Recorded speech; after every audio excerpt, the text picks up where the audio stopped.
So, what's going on, guys? Gonna be slightly weird today on this Shoky NERDCAST because I don't have my own representation in here except for a tiny me in the corner. Hi, everybody.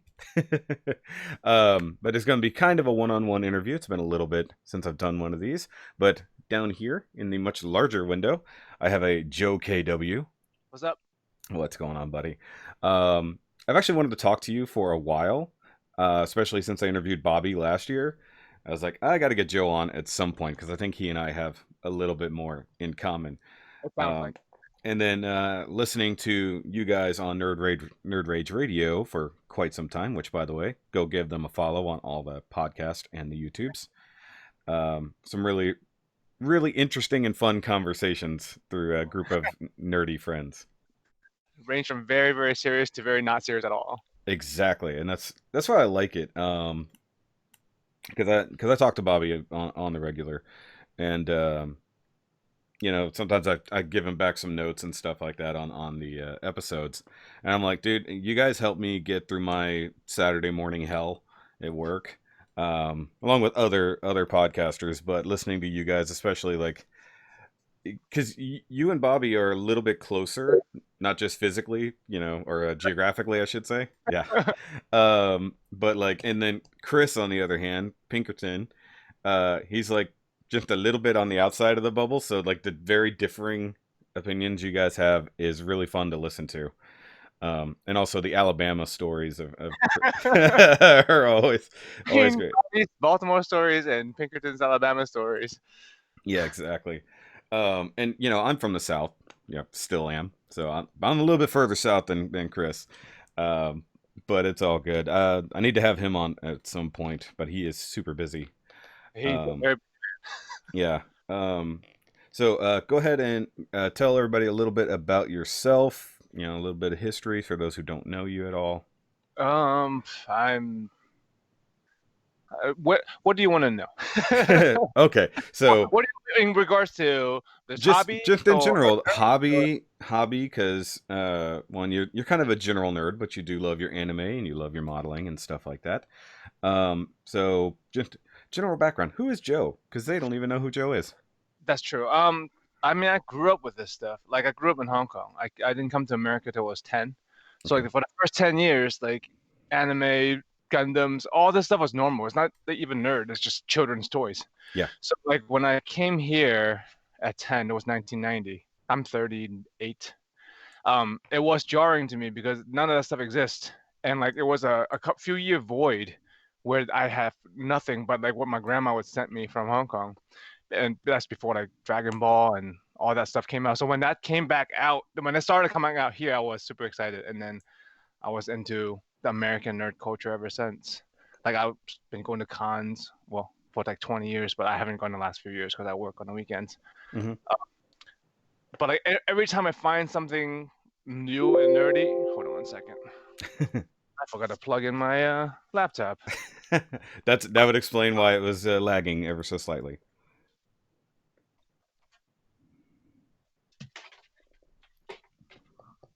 Professional podcaster, everybody.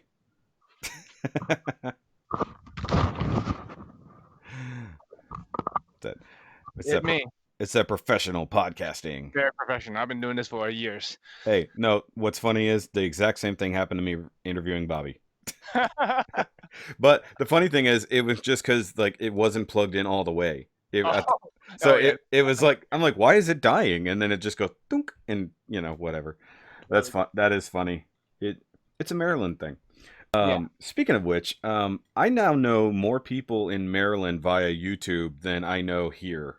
It's crazy, right? Yeah. Because like I've recently, well, not recently, but I've started noticing that too. Because like before, I've never talked to an online person before Bobby, and for some reason he invited me to his house, and then it comes to find out a lot of YouTubers in Maryland, like even not just nerds. Like I follow some gym people, workout people. They're from Maryland. I've met one of them at my old gym. So like, I don't know what it is about this area. Maybe it's because it's close to DC. A lot of people do. I think it's just the DMV has a lot of creative people. That's one thing I've noticed, like especially between music and other type of artistry. But like, yeah, I've got like what I would consider real friends now who live there, and hopefully I'll be able to meet up with them someday. And sadly, I was not able to attend TFCon last year. We were planning on it, and then shit kind of hit the fan, and we didn't have the money to go. Because I was planning on coming up there, meeting the Realm and everybody that I've gotten to know over the last couple years, and it just seems like a fun area to be. Yeah, it is. It is. I mean, it's got a lot of shit going on, and like a lot, like you said, a lot of people up here, and Bobby tries to do get-togethers and stuff, Hmm. but tries to get people to move up here. He got Pinkerton to move up here. Got me to move next door. Yeah, So he's trying to start a cult, I think, a yeah, nerd cult. yeah. The Skull Facers. Yeah. Hey, but Bobby's a great guy. Just Yeah. I mean, before this is, I mean, I don't know if you've ever had the problem, especially like I know geographically mhm. it hurts some people because like before Bobby, like me and my girlfriend are into nerd stuff, but I didn't have like real nerd friends or like people who would understand or talk to about Gundams or 40K or anything like that. So, Mhm. look, after meeting Bobby and Adam, like it's great. Like I have physical friends I can do Yeah. this stuff. No, no, I definitely had that same problem when I first got into building Gundams, as you see behind me. Mhm. Um, I thought I was the only person in the area at all, and I actually found an online group, Facebook group, but it was uh, was it Gundam? Now I'm trying to think here. Oh, Gundam, Texas Gundam Club. Mhm. I had to remember how it used to be worded, but it was the Austin Gundam Club first, and they had the major cities each had one, and then there was some rivalry between them. Like Austin and Dallas fucking hated each other because whenever they went to GBWC, they were competitors, so they were legit. So everybody would meet up at Acon and have little gunplay battles, no pun intended. But I legit would drive to Austin for their meets because Mm. it wasn't happening here. So a 2.5 hour, 3 hour drive once a month to go hang out with those guys. And Yeah. then I started running into Houston guys there. So they were doing the same thing. And we're like, wait, why are we doing this? Do you know any other guys who do it? Yeah, they just don't want to drive. Then why aren't we doing it in Houston? So we slapped together the Houston Gundam Club. And while there was some drama in the last couple years, and sadly I'm not a part of that group anymore because the asshole who's running it. Um, I feel like there's always drama when an organization gets big enough. well, Certain it type of personality get introduced. it's that, but it was also a sounding chamber or an echo chamber for the people he likes to be around, and then all the other people who are just normies who just want to hang out and build stuff, and then there's me who he just couldn't stand. It's like Which is weird. personalities do clash, but we kept the peace for the longest time until he thought I like specifically slighted him out of an opportunity, and I'm like, dude, that's your personality clashing with other people that caused that to happen. Not to mention an established relationship I already had with said customer. So that was on him, not me. But he took it as a personal slight and kicked me out and never addressed it publicly. So everybody just thought I left. Um, One of the beauty of today versus 20 years ago is with the internet. You can always meet new yeah, people. and You know. we did like a lot of people who were also tired of that situation. We just started up a new thing, and Yeah. I already had my YouTube gig, so I got the people I talked to this way. Hmm. But because of that group and because of the charity contest that I run now every year, Yep.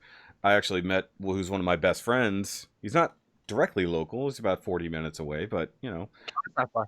yeah, it's close enough. Hmm. But Houston is a massive city. So it's like you can be an hour and a half away in the same city. Mm. Um, and that's mostly traffic, but either way. So we hang out, our families do things together. He and I have our review podcast series on Sundays usually when we're talking about Gundam series, which is what first piqued my interest in having you on because you just finished a series that we had reviewed 2 months ago. So we'll get there. But yeah, no, finding like-minded people and actually being able to friend them rather than just be acquaintances due to the hobby is awesome and harder the older you get. It's hard. It's niche of a niche, right? You got the general audience, and Yeah, then you got the stuff that people that likes the same stuff as you, and then in that group you have to find people that you like. Because I yeah, mean, like there's a good amount of people who likes nerd stuff nowadays, but like you don't necessarily want to hang out with all of them. yeah, exactly. Yeah, because it's just the personality differences. It's you run into political differences, especially nowadays. I'm not getting That's, in, not gonna start it, yeah, but the last few years, like I've just unplugged. dude, Like it's as much as feel like I can, I feel like still responsible to like keep somewhat in touch with yeah. reality, You but need like I just big stay out of it. big big But picture. Yeah, yeah, make, like current events, stuff like yeah. that. But like I'm not gonna argue with nobody. Like No, it doesn't help. I do like to poke the bear though. There's a couple friends that we specifically will jab at each other because we're on slightly different sides. Yeah, We're both towards the middle, but slightly on opposite sides of it. So we will jab at each other, but then sometimes it does go a little far, and we like, okay, we got to take a break, or we're gonna actually do some damage to our friendship over shit that literally has nothing to do with us. yeah, You know? nothing you're gonna do anything about, right? Yeah, Yeah. exactly. It's like I can't affect this, but see, like last night, my buddy Joey, he's in Chicago.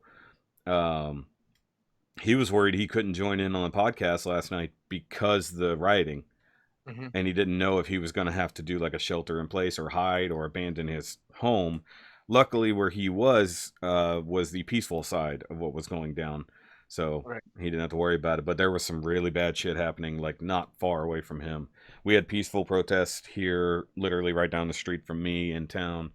Um, just basically everybody got together and then knelt together and all that kind of stuff. And we're going through tragedy after tragedy in this country right now, Yeah. and it's not really anybody's particular fault, but everyone wants to wag and point a finger. It's like, as humans, we still got to get through this shit. We still got to live together at some point, and we already had a horrific thing to deal with. Is like, and you specifically have had to deal with it fairly close up, with the beer flu, as it were.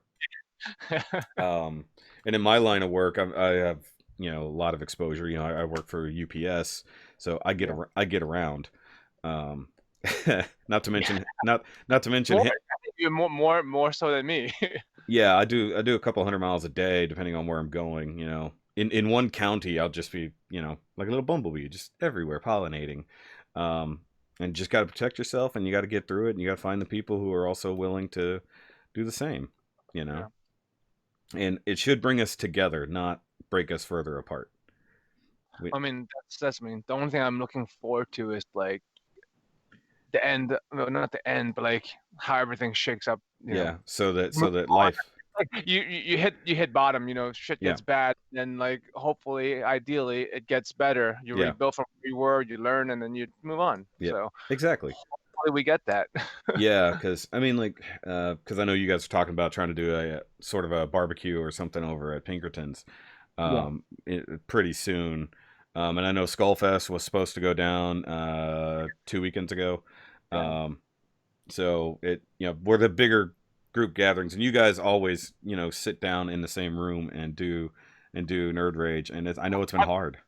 It's been hard for the last few months not doing it because it's different. Like Bobby's literally 2 doors down from me, and Yeah, like we haven't gotten together. yeah, you just see I, each other through the yeah, window. we've him through the window a couple of Yeah, times, and that's about it. and food drop offs in the garage. Yes. By the way, I told him with the French toast story that he told. Like, to me, what I'm envisioning is that like comes in, sets the plate down, knocks, and then leaves, and then you like walk out, open the door, see the food, and you perk, whoop, and then That I see you sitting on the floor of the garage eating, and then the girlfriend comes out after a couple minutes. What are you doing? Eat, and you're well. I definitely started eating as soon as I picked it up. I yelled at the garage, Yeah, "Thanks," and yeah. yeah, That's, because I wasn't expecting that. yeah, that was my vision of that. Like, I just see like you just start eating it. So, I don't remember. I think there was like half a dozen French toast. I Yeah, didn't even offer my girlfriend any. yeah, Oh, she's my wife now. Yeah, I didn't offer my wife. yeah. My Hey, wife eating it. it, She knows better. yeah. And oh yeah, we should shout her stuff out because she's been super busy on the Twitch and everything like that.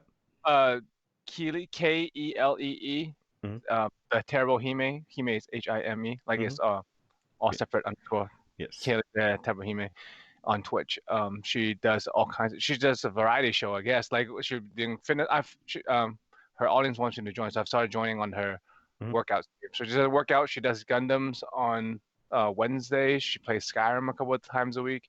She does a cooking show on Sunday. Hmm. Yeah, she's streaming 5 times a week. Nice. That's really nice. And she's got some guns on her. Yeah. I, I like to get people. And she didn't used to be into working out at all, but I'm like, let's try. And she was like, okay, I'll try. It was like 6 years ago, and then like now she's like all the time working Yeah. out with me. Um, but yeah, no, you guys are definitely more into fitness and things like that. And you specifically don't believe in sleeves, which I can. I don't like clothes, man. Like I tell you, like I'm naked at home all the time. I I sleep naked. I believe you. It's not comfortable. Like I don't know. I don't know if anyone else. I, Yeah. I feel like it's a normal thing, but apparently it's weird to sleep naked. No, it's not. My wife will every now and then. I'm slightly uncomfortable with it. Mm. Just depending on what's moving about. Um, and there's nothing like being sleeping naked and accidentally taking a knee to the groin. Oh, That happens. Somebody rolls over like they shouldn't or whatever. Um, but no, it's fine. I sleep naked every now and then. But I appreciate anybody who, especially in a warmer climate, would appreciate it more. You guys are up north, but it is what it is. I don't know. We Um, like it. We just drop all the blinds. We naked at home all the time. That's why I don't wear shoes too, if I don't have to. oh yeah, no, I am a fairly recent flip flop convert. Yes, yes. Um, Tank top shorts and flip flops. That's where it's at. yeah, I mean, I won't do tank tops, mostly because I'm very hairy, and nobody needs that in their Hey, life. right up, though. Yeah, that's true. That's true. Well, at work I'll wear sleeveless to work to just doing a lot of physical labor stuff like that, especially lifting. Like I told you, I got to move a whole lot of boxes on Saturday mornings. Several thousand pounds of boxes have to be moved by hand sometimes. So you can work out every day. Well, at least on Saturdays. That's like 5 straight hours of physical labor. So Oof. it's like it leaves me usually leaves me down for about 3 days. Um, but yesterday, God, what day is it? It's Monday now. Saturday Yeah, wasn't that bad, dude. Sunday was a blur for me. So like I I was mean, I I feel like it's week to week now instead of day to day. yeah Like weekend. It's like weekend to weekend. Where the yeah hell did it go? yeah exactly. Um, at least being able to get out of the house and go to work is the only real break from the monotony um of life for the most part. And so for me, like we didn't go through lockdown or anything, neither me or the wife. Nothing Oh, changed except for staying clean, you know. right. Um That's good. Still got it. Well, it is and it isn't because some of the things that we would normally do, social gatherings and things like that, were what goes away. And we already had so few of those as it were, so I've been trying to do a lot more online and talk to a lot more people that way. Excuse me. I'm opposite than I guess most people. I'm kind of Oh, antisocial. no, no. I live in the same. Like after we have quarantine, Yeah. but when quarantine started, my life didn't change. Yeah, no, no, no. I go Uh to work and I go home and I stay home and that's it. And I go to Bobby's for podcasts, but like I yeah. don't like going out. Yeah. See, I'm an extrovert, but I'm also a homebody. That's a contradiction right there. Well, it's because I lived most of my life by myself, and then would go see friends or they would come over. Yeah. But like being out and in public and doing giant social gatherings, I'm just not about that. I like having smaller, more personal connections with people. Um, and those things have gotten smaller and smaller over the years. Circle of friends smaller and smaller. Life happens, but you Yeah. find new people, do things. But like, we had several things planned that have just not been able to happen for that reason. We were having bi-monthly build meets, which hopefully will come back soon because that we're just finally getting the community back on its feet after all the bullshit happened, and then this happened. It's like, come on. So we started Have you doing. ever done online meets? We just started one last weekend to get them back up and rolling. It was at our comic book store, and obviously they all had to shut down for the time being. But they were already doing game nights on Zoom, so I was like, "Hey, why aren't you Yeah. doing build nights?" And he's like, Yeah, "Oh, I've seen them on YouTube, like more like like, Bill yeah, Gather. 100%, yeah." And so he set one up, and then there were some issues, and I was out when he started it, so I jumped in for like the last 30 minutes, and then my computer decided it wanted to do a reset, So I was gone for 30 minutes. I come back and it's over. So I'm like, hey, I'm not done. So I grabbed everybody who was on board already in it, sent them messages, and I set up my own Zoom meeting and did it that way. So hopefully I can make that, at least on my end, get some more people, keep the community going. Because I know there's a lot of guys from my channel specifically who would like to join in and do those things, even if it's not broadcasted. Just have the sense of community again, because some people are just isolated as it is. You know, Yeah. but no, the stay at home thing is basically I get home from work and I stay at home unless I got stuff to do. Yep. And that hasn't changed. Just I have less places to go, but also having to have more stuff delivered. I've definitely spent a lot more money in the last 2 months just buying figures and model kits and stuff like that. I actually have a box of Gundams out there that I need to open up. I mean, that's what hurt me is like we used to go to Japan every year, like Oh for the yeah, past 4 or 5 years. This would have been our fifth year, but we didn't go because like that's what we do all shopping. We don't buy any anime related products, but once a year. And like we literally, I don't know if you've seen pictures, but we bring 6 empty suitcases. We fill them up when we come back. yeah. I know a lot of guys who do that. They just bring the spare luggage, and then buy everything there and Yeah, ship we'll it. put all clothes in our carry-on, and then we just bring our maximum amount of luggage just empty there, Yeah. and then like thousands of toys back. And like it hurts, like because before you go, like I'm assuming a lot of people have not gone and seen what it's like. Um, the shopping, just the price of things wise, until you've experienced buying like $5-10 high grades, Hmm. like you don't realize how much more you spend. Or it's $20 here for high grade, something like I don't know why things yeah, went. a quick drop right there. Yeah. So I didn't catch the last thing you said. I said like high grades like $15-20, right? It just depends. Definitely not five, but there's base 11, $12. So, I mean, it feels cheap when I used to buy it, like, oh, like, $15 a Yeah. kit. But if you go over there and it's like $5 a kit, it's like, fuck, I'm Yeah. not buying $15-20 kits anymore. And master grade, like if you catch them on sale, which they always are, you just have to shop around. There's so many stores. Like Hmm. you can get a master grade for like $30-40. Yeah. I got the Sanan juice for like $40. Oh, nice. That's awesome. Yeah, I see some. Is that all backlog behind you? Yeah, I've been working through them. These are all backlog. I love resin kits and a couple of things I bought from last year I haven't built. Yeah, I was gonna say, didn't you have a resin goof custom? Yeah, Yeah, that's, yeah, I was gonna say, I think when Bobby did your Cribs episode, I pointed it out. I was like, ooh, what is that? yeah. The Yeah, yeah, weapon piece actually is mostly put together now. I just haven't finished the weapons and the chest. yeah. And I'm a live fan, so I have like a rack of mono. I just sitting there waiting for it to be painted. do you, That's what I'm doing in quarantine. I've been building, like yeah, building everything paint prep ready, so I can just start painting when I'm in the mood. I guess it's it's a mess. Like once you get into it, it's fun, but it's like pain in the ass all to clean up with all the thinners and everything. So like I have to get in the mood to paint. yeah. No, I understand. Unfortunately, I don't have an airbrush set up yet because just where I'm at, it's doesn't. There's no good way to do it without having to reorganize so much so that I have ventilation. So I do rattle can, but I have to go outside to do it. And being in Texas, you're gambling on either too hot or super humidity. Yeah. But that being said, one of my better paint jobs was in the middle of a rainstorm. So Wow, that's impressive. yeah. So well, I mean, technically speaking, the humidity is pretty low at that point. It's just like as long as you're not getting rained on, you're actually not too bad off.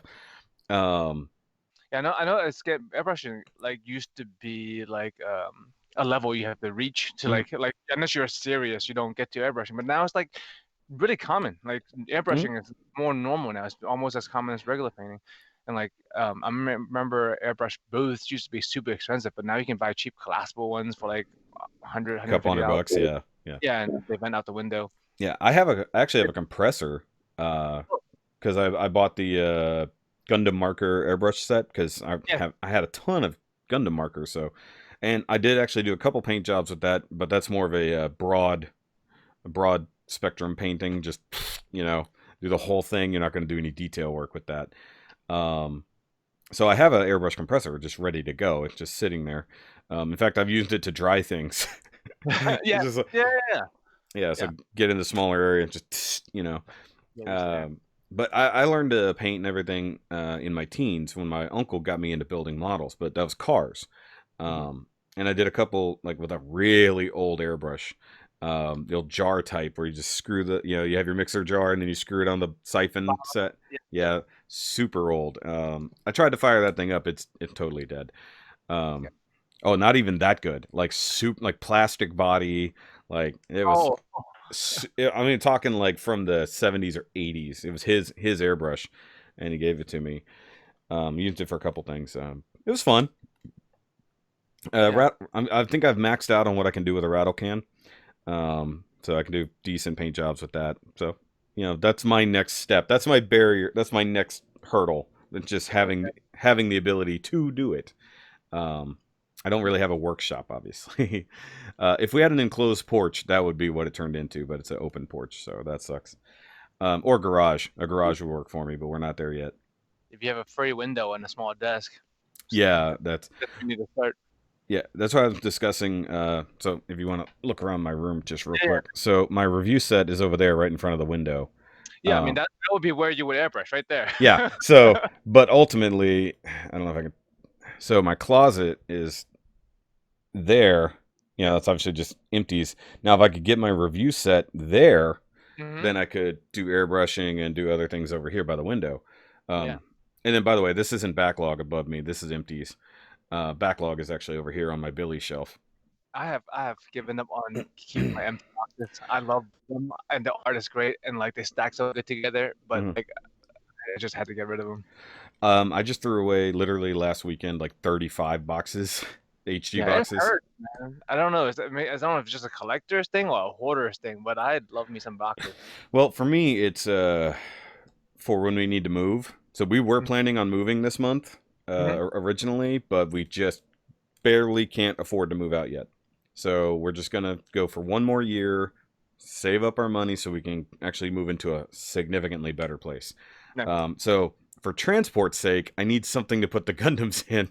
So I Mm-hmm. hold on to most of the master grade boxes. I've still got dozens of HG boxes out in storage, and it's only for moving purposes. But I needed this for that same reason. I saved my large transformer boxes and my statues because I'm not about to just throw those things in a tub and hope for the best. Yeah, that's the only thing that we keep now is like statue boxes, shaped boxes, like PVC figures have Yep. perfect like shaped, and collect the like actually collector's item boxes. Otherwise, we try to get rid of them because there's too many. Like it's way too fucking many. Yeah. So that's my Batman collection over there, Nice. along with, and then my Power Rangers stuff there, and then Transformers Begins over here. No, not lit, sitting in a dark corner by themselves. Yep. That's the way So priorities are. yep. Well, after Bobby, obviously you were a big help in his lighting work in the Skull Cave, so to speak. So I took his inspiration with doing the Norfly lighting and all that stuff, and now I've done that. And then eventually the rest of them will get lit as well. But with IKEA being shut, I can't really do much. Yeah, I Um, mean shipping, don't they? Actually, I know IKEA is actually not everywhere. I've always lived around on IKEA, but like I realized they're not like everywhere. no, So they're usually about 4 or 5 hours apart from each other. it's Uh, weird. With like two of them like within driving distance of us. yeah, ours is only about 40 minutes away, but they're doing pickup like for online orders, but the Yeah. volume was so quick they got overloaded on the first day and haven't been able to take new orders since. Wow. So like I needed another Billy. I needed another one of the skinny Billies to do my Naruto statues. Hmm. So I've got into the Figwart Zero statues for those. Yeah. So I noticed like I thought you were just from hearing about you Uh-huh. through the years. I thought you were mostly a Transformers guy, Yeah, right? which Like is weird. that's the idea because like if you hear someone through SEO or through Bobby, you think it's a Transformer person. Hmm. And then like I looked at your page and it's like I saw some, and then you talked to me about Gundam. It's like oh, maybe it's just a robots guy. But then I saw that you have anime figures too. I'm like oh shit, there's a everything guy. Yeah, no, I if it's fun and nerdy, I love it. Yeah. So like, Do you find that to be a problem, like as a collector, like because you have spread yourself so thin with so yes, much interest. Yes. And that's where I'm trying to streamline to like, okay, I only want to collect these 3 properties Yeah. until I'm satisfied and then move on. Yeah, that's exactly right. But also being a reviewer, you tend to also go a little bit broader so that you can bring in new things. What got me was Marvel Legends and Black Series. I wasn't into those, and then between Bobby and then my buddy Unboxing Art, um, who is also from Maryland. He's I think he's about 40 minutes from y'all. I looked it Huh. up. I looked it up from where Frederick is and stuff like that. Yeah. He's closer to the water. Um, anyways, so he got me into Legends and stuff like that. So now I've got 2 shelves of Legends and 1 whole shelf of Black Series, which is overflowing. So once again, need more space. And now Bobby's got me wanting to do dioramas. So Yeah, dirty mattress, throw them all in there and sell them as a lot. That's exactly. No, the dirty mattress sale. No, I actually have really considered as of recently getting rid of all the Legends, but not the Star Wars because that's just getting too good. yeah. Um, They are, yeah, but again. yeah, but then I've got the Dragon Ball Dragon Stars line up here because I can't afford Figwarts, so I go for the cheap ones. And they're getting better. They are getting better. I even have I made myself a custom Fuse Zamas. Nice. Uh, um, One of my first custom figures, and then I've also got Star Trek, a little bit of Disney, Kamen Rider, Nintendo. So Wow, that's broad. Like that's yeah, broader than my collection. Like as broad as my interest, but like I can't. Like I tell myself like when I see something new and shiny, I'm like don't buy one because I tell myself you don't buy need the one, drug. but you know if you buy one, you're gonna need all of them. At least Exactly. it's going to be a commitment of at least 5 figures, and I'm like, no. And like recently, I've actually just binned all my figures, like action figures. Uh huh. I'm like statues, like not even just polystone, but like PVC statues, Hmm. like Otobukiya stuff, like statues only, and anything that's not the only kind of figure I would have is like kits, Yeah. Gundam 40K stuff. Like I put all my action figures either I gave them to Bobby to sell last year, or I put them in a bin. Yeah. I get that. It's basically just trying to make room for the things you're focusing on now. And so, Yeah. because of Deluxe, I now also collect all the third party Legends stuff, Oh, geez. but mostly New Age because Yeah. Magic Square can suck my dick. Well, I like everybody to be in one scale. Yeah. But then I got my Toy World Devi, which is so goddamn amazing. Huge. It's and huge, but I put it fighting my Siege Omega Supreme, Okay. which scaled directly to each other. So, and they're fighting over my Legends. So I have a nice, what I would consider kind of a diorama happening there. So Nice. I'm branching out, and then I got my Flame Toy stuff, which is my big money. Oh, So, and I don't make that much money. So when people see when I buy the expensive things, they're like, dude, what are you banking on all this YouTube stuff? I'm like, no, I legit saved for like 6 months so I could buy this one thing. Um, but for me, when it comes to collecting now, it's either I've got to have it in, like, I've got to just can't live without it, and I have to be able to market it on my channel to some degree.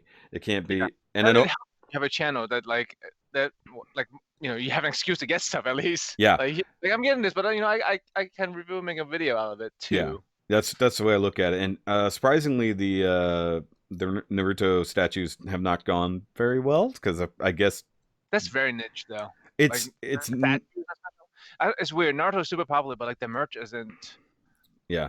popular. And that blows my mind, honestly. Actually, I just the biggest ones I have the Madara versus Hashirama two Hmm. set to go together, and I paid out the ass to get them on Amazon because they literally just sold out before I got my money. Yeah. So I had to pay the late tax, not to mention international shipping because I didn't realize it was coming from France. Um, it's like Like Naruto statues come from, but okay. hey, but it was an official because I know there's a ton of KOs out there. Yeah. Um, And third parties. Like anime statues yeah. are Yeah, I wanted to have at least the official version of that yeah. one. But for Sasuke versus Itachi, I might have to go with the KO because the officials people want like 350 a piece Yeah. for an $80 statue. But I mean, like if you ever do get into airbrushing and stuff, you can just get recast kits and work them in. yeah. Like That's that's pretty big because those are stuff are cheap. It's just a time issue. yeah. No, I'm not offended by having to do that, but I'd rather buy the thing. Yeah, me too. Um, and Time versus money ratio, right? yes, How much exactly. time you have versus how much money you have. Well, I always do it as a triangle: time, money, convenience. Yeah. It's like, That, which one are you willing to give up of those three? If it's super convenient but costs you a little more, you'll probably do it. If it's a little bit more time, slightly less convenient but saves you money, you'll go for that option. So it's I learned that in mechanics school. you know, but that's usually work time and money. yeah. Um, but then the other way I look at it now, especially figure wise, so I would love to get all of the new Super 7 Thundercats line. But then, huh? Yeah, I'm like, They look awesome. Finally, we have good representations. I feel like they're overpriced.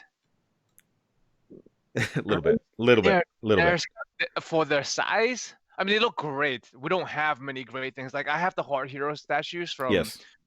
whatever they produced, but like they fucking died. Yeah. So you don't get the rest of them. I mean, I didn't get my wife did. She loves Yeah. Thundercats, the whole fucking Thundercats thing. But like, it was upsetting. Yeah. Like, cause those are expensive statues and they look real good, and you have like Three. half the team. Yeah, you get 3 out of 6. Yeah, But but like the new stuff is it's a little bit expensive for there. But I guess it's niche, right? Like you only this is the only company, and they're making it look good. They can charge whatever the fuck they want. yeah, well, after the garbage that Matty Collector was, for those, they just were not on par, and they were overpriced, Yeah, and you had to go specifically through Matty Collector to get them. They weren't going to be widely available. Super 7, at least you could get on BBTS. You could pick them up at GameStop when GameStop was still functioning, um, or rather more like not EB Games, the other guys. Either way, you know what I mean. But I had to balance it. I'm like, okay, I could spend $150 buying all 6 figures of this wave, and it'll look awesome. But then I have to make room for these 6 figures and then store their accessories, and yeah, accessories drive me nuts. yeah, Um, or I buy the Iron Studios statue sets for yeah, almost the same money, and I have yeah. a really amazing display. So that's the route I'm going. I'm gonna get the statues and have an awesome display. And then people are like, "Well, it's not even that big. What's gonna be so awesome about it?" I was like, one, the shit lights up. Two, the detailing and the paint is No, phenomenal. terrible. I don't know, like that. I'm like quality versus quantity kind of guy. Like I'd rather pay a little more like Bobby always said, you pay for what you get. You Yeah, know. And I don't want to settle or like rush into getting an inferior product and regret it later. It's like you buy it once properly or you buy it multiple times unhappy. yeah. Though that's being a Hasbro buyer one way or the other, isn't it? And You buy it multiple times and you're equally as unhappy. yeah, I mean, I used to when I first got into the third party or just back into Transformers in general. I bought a lot of Hasbro stuff, and like after getting deeper into it, like I regretted all the money I spent on that shit. Yeah, It wasn't good, especially after getting after third party started getting good, and I'm looking at my Chuck stuff. I'm like, fuck, man, this is not a good a good way to spend money. But it yeah. was easy. It's like I can go to the shop and just pick one up, and it's And only $20, and you have like, and then it, you have a bucket. It's like a few $100s. exactly. Well, that's why I do have my Siege slash Earthrise shelf. Well, Because, that's now they're getting better, better but chug. like the fucking combiners are worse. I already tossed all mine. Around that time, like was Yeah, I when tossed mine. Generation phased out, and then they started that stuff. Yep. So they're getting better, but they're not. They never finished all the lines, and that annoys me. And then like some figures, the distribution was not equal and was a huge pain in the ass. Earthrise is available everywhere currently that I can find. Even at my grocery store, you could get Earthrise figures. So that's what I'm focusing on mainline wise. But the fact that since we're on this minor topic here, we're finally getting all of the city bots in a decent quality without Yeah, having to just pay out the ass. And people say that, Omega Supreme was overpriced. I'm like, well, how much do you think a 24-inch, 26-inch tall thing of plastic is supposed to cost? You and know? all shipping and everything, they have to pay for shipping too. Like that's Yeah. a box you have to get to the shop that you buy it from. But no, so I understand, especially if you compare it to like a third party fucking city bot. Yeah. Yeah, no, It, it's a pretty good compromise to be able to be affordable and have a city bot. Yeah, and it'd be yeah, and accessibility not just for the collector, but for a kid that might want to play with it. Instead of having a super complicated transformation like you get the DX9 or the Fan Toys Omega, far more complicated transformation to get from city mode to bot mode, things like that. This is super dead simple, not 100% accurate, but how many people are swapping it? You Yeah, know, you and pick, it's for kids to play. It's available for kids to play with. You're not gonna give a kid a $600 fucking thing to transform. fuck no. I mean, unless you got it like that, but I don't. No, I'm not like I would hand Omega to any of my friends' kids and go, here you go. I would never let them touch Devastator. Right. I mean, because it was designed for Yeah. that purpose. Though I do believe that it would be a bit more solid, but they wouldn't be able to do anything with Devastator with those super hard ratchet joints, or accidentally shoot themselves in the face with those rocket fists. I was like, wow, that's definitely not an American market situation there. It's like super strong spring in a fist. Or a drill if you go that way. Oh shit! Yeah. Yeah. Oh, speaking of which, let me show you something you might appreciate. This is one of my key things for my collection.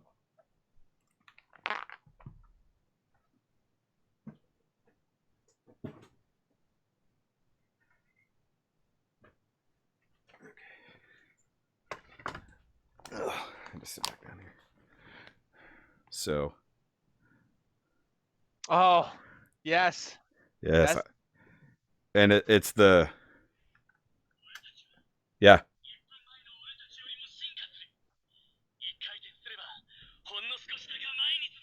This thing is amazing. It's on the long one. It's my favorite I saw, thing. I saw the shirt. I did see the shirt. That's why I went for it. It's only other than Bobby's tank tops Mhm. that only have Gurren Lagann clothing Yeah. at home. But dude, It's my favorite fucking thing ever. I get chills every time it pulses. I love Yeah. this. This is one of my favorite little things that I've ever bought. It was a birthday gift to myself back in 2017. And I was like, as soon as it was available on BBTS, I ordered it. I didn't even care. I was like, it's gonna be mine. I wish it did. It was more merch of. Yeah. Well, there's a model kit finally coming from Sentinel. Yeah, because they didn't do the Lasagna Riobot. Yeah. I mean, they prototyped it, but like it never went on. I wanted it because I have the Gurren Lagann, and I wanted the Lasagna to go with it. Yeah, we're getting something. Yeah, that is weird that they didn't do that one, but yeah, it is. I guess it's a little bit more of a niche anime, but it's so good. It's pretty popular and iconic. Like there's so many animes after it that homages it, like that had an impact on the industry. Yeah. So like it's weird that it's not bigger, I guess. I think it's because it took a little bit too long for the dub to hit here. Of course, I watched the subs when I got it, so that wasn't not that the dubs, huh? I prefer to. I'm not prefer like, but I watched the dub of that. Like if I had a choice, like it's easy for me to watch that dub because it's a good fucking dub. Yeah, that's it's quotable. Like you can't fucking quote the Japanese stuff because you don't speak Japanese. No, but like that is a very quotable series to me. Yeah, I mean, obviously people will quote it one way or the other, but it's a good series. It's a little weird, but it is what it is. But I had to have this thing, and like I've always wanted the figures, either was it Soul Chigoken or was it the other one? And then I know that Soul Chigoken has one. Like there's a lot of different Gurren Laganns, but the other mechs there aren't. No. And figure wise, we have all the Yokos because that's all they make. Yeah. It's a Yokos and a few Nias. Yeah. But very few Nias. Yeah. And that one comment that came out last year, and it's like 1/8, and it's like fucking $200 to $300. I'm like, it's crazy. Yeah. I would just love a Kamina statue with like sword and cape standing on the rock. I want that. That'd be fantastic because he is all that a man should be. Yes. He's completely full of himself at all times, but 100% confidence is not zero ability, but matches confidence. But he inspires others. That's the key point. Yes, he inspired the entire movement all by himself. Yeah, he physically he changed the entire world. Yep. One crazy bastard. with a sword that he got from somewhere, changed the entire world with a little boy with his drill. Yeah. So no, it was a great series. But like, dude, actually doing this review was a pain in the ass because I actually had to went through every audio thing on it and I had to Mhm. post the translations and do all that. And the most amount of copyright hits. Oh, So they hit for wow, really? every single voice clip. I fought it for I 2 believe months. that. Yeah, of course they like their money. and my, But still, I mean, that's not even, that's not you, that's not from the show. It's not like you're showing clips of the show. yeah, It's just that was an my audio, argument. Yeah, yeah, that's why I won. of a But product. Yeah. yeah, it's like no, this is a toy review, dude. But like, I love that. It plays the music, it lights up. I just wish I want to make a custom bass that you can plug it into, turn, and it does the thing. The spiral thing, Yeah, with strip LED nowadays, it's doable, I but would it's just a think. lot. You have Well, to have to get cut out with all the slots, and yeah, then spiral LED behind there, and then use the computer chip that lights them in a row. yeah, it would have to be an Arduino thing. But the other thing I thought is either strip LEDs or the EL film. Oh, this, yeah, yeah, Yeah, so you actually cut it to shape, so it'll actually do the thing and then light yeah. up in the same chain way. And it would be a bit more or a little less subtle, but that would be a project down the line. If I could do it with a like an actual LCD screen, that's the right thing. Oh, yeah, yeah. But you wouldn't be able to jam a. Plug it in. It's like I need an LCD screen that has a hole in the middle on purpose. What? I How much don't. money you got? With Yeah, enough money, you can make anything. that's true. Just call Elon Musk. He can make anything happen in about 25 minutes. Between him and Dyson, we can make things happen. Well, with his name Bezos, if he can fund anything, right? He's like close to $1 trillion now. He's about to He be the first trillionaire. Yeah. can buy the moon, I think, right? Well, it depends on what the moon is worth. Right? Who determines the worth of the moon? Elon Musk. I guess he's more interested in Mars, though. For him, Mars is worth every dime he Moon's has. the stepping point, right? You want to set up a base on the moon so you can launch from there because it's cheaper that way, I think. In Well, theory, more efficient, low it, gravity and shit. if you have the resources, it makes more sense to base off the moon. But if you have to transport from Earth to the moon with your resources, then it's just a step you don't need. You might as well just have an orbital station. But we're not even to the point where we have a I was thinking orbital. the orbital elevator. That'd be the way to go. Yeah, The we, orbital elevator, and then you can just fucking launch off of a station. yeah, no, 100%. I believe in the idea of an orbital elevator. I also believe in all the problems that come with building one. Yeah, I mean, like, and any little accident is a giant disaster. Yeah, it's just like a just like like nuclear power plants. It's all good until it's not good. yeah. Well, once again, that comes down to resources. Usually, those things are easier to build from the outside. So we need some good meteors, or we can get or asteroids, that we can get for that. So we don't and we build from both directions because you got to meet Yeah, in the middle. You can't just build up and hope it doesn't fall, and you can't yeah. build from above and hope that it doesn't fall. So you got to do both, and that's a nobody ever shows that process The in building process, right? yeah, You just show the math of how it would work. Yes, yes, it would work, but how are you gonna fucking build it? yeah, exactly. That's probably why I don't have one yet. Yep, exactly. But it's for After all these fucking crises and disasters, and people get together, like we have the fucking brain power and resources of yeah, humanity to be good. yeah, and that's actually a pretty good theme of a lot of Gundam series is people coming together due to crisis. Yeah, but it also, well, mostly either ends in tragedy or involves a huge tragedy before shit gets better, which is That kind of where we are. yeah, no, that's what I was hoping for this, but because one thing I believe in is to have commonality, especially with tragedy, or at least a common goal. Which one of my favorite series, if you see Double O Gundam Double O, the heroes had to become the villain of the world to bring people together, and that's one thing that a reason. So the whole plan of that series, have you watched that one? No, I've not Okay, watched all. okay, so I like. Well, I'm mainly a UC guy, and I've watched other Gundams, uh-huh, but like not too well versed in many of them. okay, Like I know IBO, the build series, hmm um, which we'll talk about that in a minute. Gundam. So like watched X. Like Okay, I've watched a lot of them, and not all of them to completion, but yeah. Okay. I would suggest Double O just because the themes are very interesting. Because unlike the UC timeline, where it's usually just Xeon and their remnants versus Earth, or at least the Federation, this is Earth versus Celestial Being. But bringing all the different sides together to fight them. So come in with an overwhelming force to quote unquote stop war. So they had armed interventions. Anybody who's fighting, they come in, they end it real quick. They're like, Right. screw you, stop fighting. Screw you, stop fighting with overwhelming force. Huh? It's being a parent. Yeah. Or basically like Team America World Police. Yeah. But much better. Less comedy, more explosions.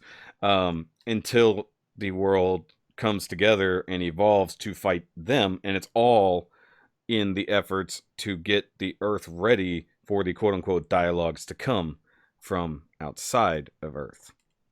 So it's actually in the current situation we have, this would be a great time for the humanity to come together for the solution to make better world for ourselves. I mean, that's an idea that's I've always agreed with just because it's human nature, but like it's hard to implement. It's like what we would have world peace if we had aliens. Yeah. If aliens came to invade, we would have world peace. But then, like, if aliens can get here, they can probably kick our ass. Yeah. Any alien that would be able to come here would be able to kick our ass. Yeah. And like, and it has because we're fucking just real advanced monkeys. Like, we still have monkey brains. So like, it can't be shit like the beer fucking flu, like, because you can't fight it in real life, right? You can't fucking physically fight it. Yeah. So people want to get together for it. They fight each other for resources instead. You have to have like a tangible threat that puts people together. But then I feel like that's artificial. Like, so like if after the threat is neutralized, are we gonna go back to the way we were? Because it seems like it, right? Yeah. Like, for example, after 9/11, like, things were really good for this country, like morale wise, like community wise, right? Yeah, but like, yeah. went back, like within a few years, we're back to where we were. So do we need a constant alien threat to keep us in line? Is that what that is? A constant threat that has nothing to do with us, would be the way to do it. Yeah, like a long period of time till we just get used to each other, I guess. Like a repeated, maybe not long term, but a repeated threat that has nothing to do with you did this to me or it's your fault. It's something that literally no one has control over, but physically keeps us fighting together instead of apart. I mean, a lot of places, a lot of people realize that we, it's kind of like Lost, survive together or die alone, Yeah. Or even Walking Dead for that matter. The togetherness, when we get past our tribal nature, this is my shit, if we can get past that, or the I need your shit mentality, that's when things are going to actually finally change. When we realize the materialistic shit isn't what really matters, but we also can't go full on into socialism. Yeah. It's like, we got to find that balance between capitalism and socialism, and it's there. And we were kind of teetering that way for a short amount of time. And we may or may not go there, just depending on how it works. But I think like Star Trek kind of figured it out, like Roddenberry's ideal future for humanity. I mean, I love Star Trek. I love that world, but like looking at humanity of today, it seems impossible. Yeah. Oh, you know what I mean? Like, it's just utopia. Like, yeah. I mean, I think we actually have the resources to live like that societally, to some degree. Yeah. We're not going to. Just not human nature to do that. Yeah. Well, it took the like World War III, nuclear war, wiping out a good chunk of humanity and a lot of our resources in space. Then people started coming together once the Vulcans got here. And then, of course, they offered us slightly better technology to make our lives easier, and that united humanity behind that ideal. I guess even Roddenberry was like, well, we need outside intervention. We're not going to do this shit ourselves. Yeah, we need the tiniest bit of divine intervention to make our lives equal. That's the thing. It's like, once everyone's life is equal, then nothing is actually worth anything, and you can focus on what matters. Yeah. We only assign the worth and value to stuff based off of money. If you get to the point that you can have anything you want at any given point, then money doesn't matter. And you say that, but like it's hard, right? Because you have to look at things as a society, as Hmm. humanity, or as a culture, but as also individuals. Like, Yeah, because you always have shitty individuals is the problem. yeah, of Because course. you can say like after you make $1 billion, you should be satisfied, but no, like we're getting No, the guy is getting closer to $1 trillion, and he wants more. You know what I mean? yeah. So it's hard. Well, that's what I said. Solve this shit is because like it's so complex that we don't have an answer. Because I feel like if we had a solution to implement, we would just fucking do it, right? Yeah, it's Just like electric. a mechanical problem with a car. Once it's diagnosed, you can fix that shit. But Yeah, otherwise, you could track down the problem. This is the core of the problem. But according to the Bible, that's a whole other. hey, I do believe that they even said it 3,000 years ago, however long ago. You know, the love of money is the root of all evil, and what do most people fight over? Things. Money is just a representation of human nature, which is greed. Yeah, You know, 100%. so I agree. just have a medium to show it. Because Exactly. all these things, like even plants, they'll fucking kill each other to be alive. That's just a thing we do as a living thing. One tree grows higher than the other, just because it is. You Yeah, know. and it takes all the sunlight, and the other one dies. It's like fuck it. Yeah. That's what they do. Well, that's true. But they don't do it with intent. It's just how life happens. That's what I'm saying. It is intent because it's engineered into us cellularly. Yeah. That's the thing we have to break. That's what bacteria do. That's what viruses Yeah. do. Like that's just life, I guess. Yeah, I think it we're on so much philosophical shit now. It's fun. It's kind of, bro. No, it's true. It's true. Stuff. It's true. It's the human nature versus fighting something that's bigger than your own nature. And at least in original Gundam, now that because so when you watched Origin, you watched the 6 or 7 movies, right? Not the series. Yes. Okay, so I watched the OVAs. So it's only slightly different from the Rise of the Red Comet series. There's only minor changes in flow and things like that in conversations, but essentially it's the same. But you see in there how the societal pressures of the Federation versus Zeon, specifically Zeon, because they're the ones who've started this shit. They wanted to be a quote unquote free nation, versus the oppression of the people who have basically given them everything. And yeah, we do get to see a lot of what the Federation did do wrong. and Which you have and on, like I said, on an individual basis, you see Federation soldiers like having a side is good enough, but like it's made of all the little parts. Like you yes, see Federation soldiers doing shitty things, yeah, even when they're quote unquote good guys, right? yeah. And if we're talking about Xeon, are we talking about Xeon Daiku, or are we talking about That's an I meant Zabi? well, You know what I mean? okay, That's two yeah. different things. Well, and this was a discussion we had because we were going, episode to episode discussing the different things, and it's kind of revealed throughout the series that Daikun had specific ideals for the future of Space Noids or Xeon, or well, they weren't Xeon, they were Munzo then, but specific ideals for that in the future of humanity in his eyes with new types and stuff, even though that was retconned into the series, technically speaking. But then the Zabi family co-opted that and then kind of started turning things. Although I don't believe that was Degwin's idea. I believe that turned it from Giran? Giram. Yeah. Fucking Hitler. Right? Yeah, it's fucking Hitler. Now, I'm gonna express to you a theory we had, and you tell me if it's something you might have picked up on. So, because Dakin was talking about new types and talking about the future of humanity and evolving and becoming better and stronger than we were on Earth in his papers, and then coincidentally, his children are some of the first new types. So now, my theory is that between Degwin and Dakin, they were already playing God and trying to create the first cyber new types to push their ideals forward. Oh, look, we have new types. We told you they were coming. And if you look at the way that Degwin treats Garma as his little golden child and his future, like he is important, you need to protect him, keep him off the lines. I think that they had perfected their technology at that point, and he thought that Garma was going to be one. Never, at least got to be one in the series for bad things happen to him.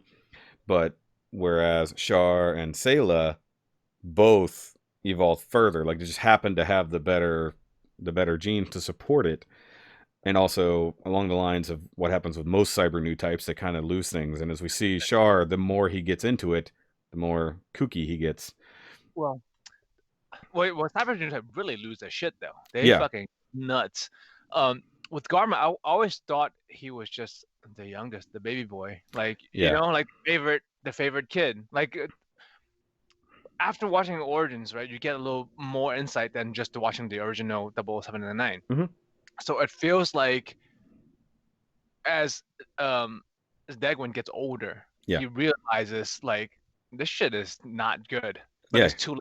it's just too big for me. And Garen is a fucking monster, and all Yeah. the other kids are bad.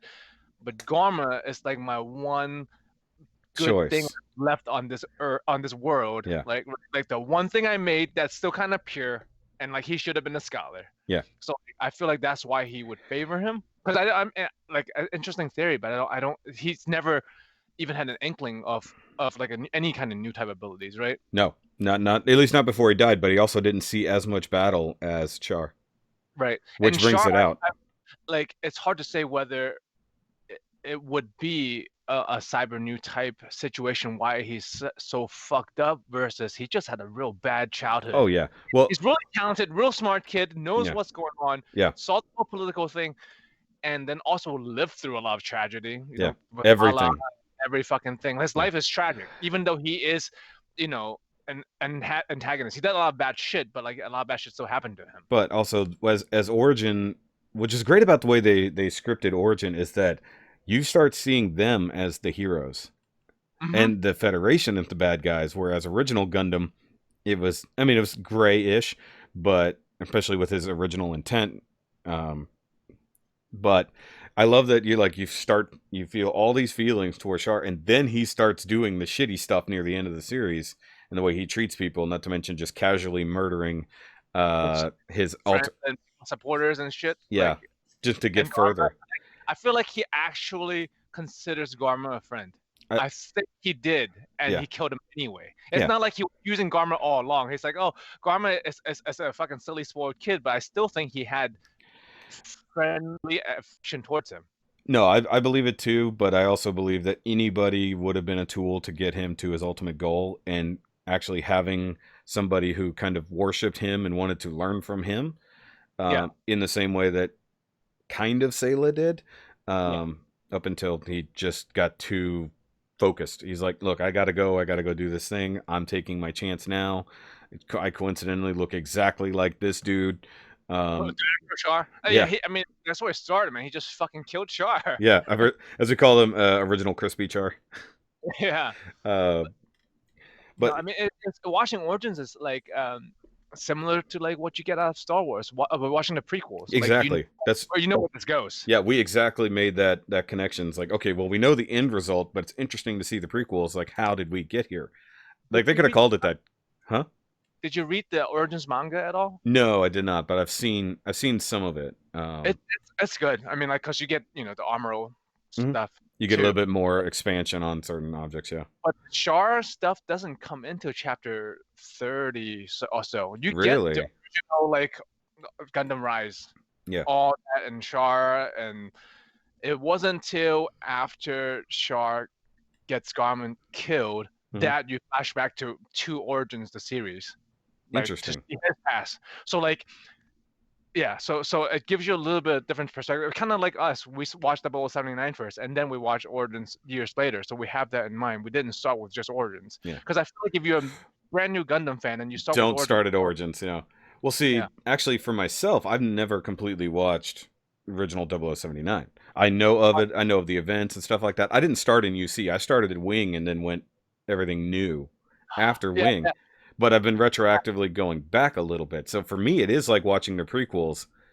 So that's like my buddy that I was reviewing it with has watched the originals and all that stuff. So he already had the knowledge.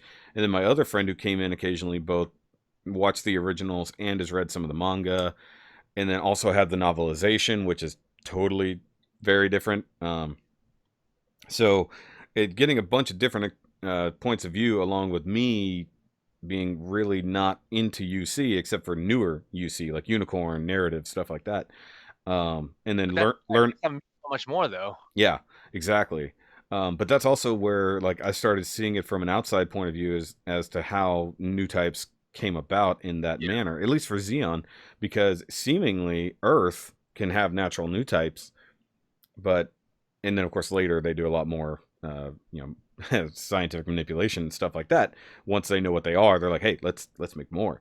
That's why I always said I got into the theory that they created the first cyber new types with Char, Sayla, and then hopefully Garma, and it just didn't work.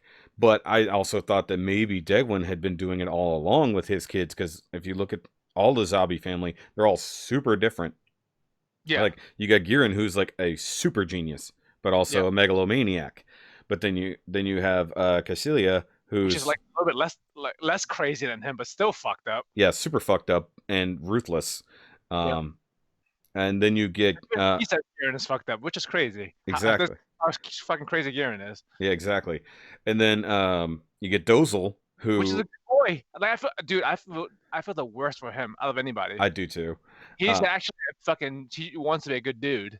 yeah, but Not he's like a monster, but he means well. to Most me he gets the bipolar nature of if that's true that they were trying to create new types but they just didn't get it right. So you get intelligence, you get logistics, you even get physical prowess because he's huge, he's a yeah. beast. But Yeah. then he's also can be a gentle giant. But then also like that he turns into a rage monster. I Um, think it's because of his intelligence, though. Like he gets influenced by the rest of his family, and then that's when he snaps. Yeah, but when it's him and Garma, Yeah, the two youngest, so to speak, yeah. um, it's totally different story. And like, and he feels things where other ones don't seem to. Where like he's got a lot more emotion compared to the others who are cold, hard, logic, stabby, stabby.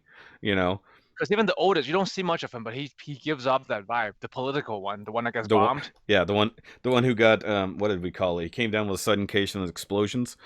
Yeah, yeah. Like you don't see him much, but like he gives you that impression too that he's also a fucking ruthless, just in the political Yeah, because theater. he slapped the shit out of Cassilia, Yeah, like buffed her face. yeah. So he needed to go. It's just like, yeah, that's why you don't slap her. You come down with explosions. Yeah. Um, which we said, yeah, don't buy the new Anaheim cars. They all seem to have sudden explosion disease. Um, especially in I just like to think that they're all rigged with bombs and they just give you the remote. Like okay, if you need it, It's AE, man. They play all sides. It would make sense. it's their fault. Let's just be honest. Well, any of the current technological giant at the time. Yeah, It was Zionic, and then there was Anaheim. But like, yeah, Anaheim Electronics was like, here are some Gundams for you guys, and here's Gundams with a mono eye yeah, hitting for the Jabir Tetra. It's like, here, you can have that D-Lost fleet. yeah, It's not totally not a Gundam. exactly. That's not a Gundam. That's not a Gundam. That's fine. Sorry, did a whole video of what is a Gundam. No, Um, you can't. There's no such thing. Like well, you know what it is if you know what it is. well, There's by no by definition, what is a Gundam? Because people were bitching to me that the Hazel was not really a Gundam. I'm like, not. well, yeah, it is. Technically speaking, It is. like it's like that's like a Gundam is a Gundam if they give it the destination. That Bingo, bingo. designation. That's exactly what it came down to. So they're like, no, it's just a Jim Quill with a Gundam head. I was like, you were right until they redesignated it a Gundam. Now it's a Yeah. Gundam, so fuck off. That's literally Yeah. what my argument was. It's So like, all it is a name at that point. yeah, It's a symbol. it's a Gundam. symbol and it's a name, but it's also technology. A Jim Quill is not a Gundam, but you keep throwing more and better shit on it, it's going to become a Gundam. What about the Easy 8? It is Easy 8 is, well, like Gundam. does it say, it says Gundam. It's called a Yeah. Gundam. And what about the ground Gundam with the Jim head? Is that a Gundam still? Talking about the Jim ground type, or are you talking about the Gundam ground type? Jim The ground. Gundam ground type that lost his head, and they threw Yeah. a fucking Jim head on there. Oh well, that was a Gundam that had to get alternate technology. Well, So, like, okay. How about the Moon Gundam? Moon Gundam is a really weird one. yeah, that's a beautiful fucking thing, though. Yeah, it is. That is a because once you are into Gundams long enough, you like Gundams are Gundams. They're cool. They're Yeah. all cool in different ways, but you get desensitized to Gundams. So it's only once in a blue moon where I like also, oh, that's a fucking good Gundam design. Yeah. You know what I mean? And the That, fact that, like, okay, so the kit wise, so I've built regular Moon. I've got the Vargwheel coming. I ordered it from P Bandai. But what I want is the original quote unquote Psycho Gundam that it came from. Mm. So hopefully they'll give us that. So I started reading the Moon Gundam manga just to see the history of it. And then you see that first battle and Amuro defeats it and it lands on the Moon colony. And I love that they worship the head because they don't have technology. Right. And then the psycho frame starts activating with more people that come in, or the fact that they have a busted semi-psycho suit comes in there, and then they just merge this Xeon and I think it was probably Titans, if I remember correctly. That was the Titan suit to build a whole new quote-unquote Gundam that's not really on any side. Sort of. It's almost like the sleeves. They're not necessarily Xeon, but they're not for the Federation either. You know, they're just in betweeners trying to get by in this fucking war that won't end. Which is why I like later UC stuff, because like the main chunk of the war is over, and now you've got everybody fighting for the scraps and trying to survive.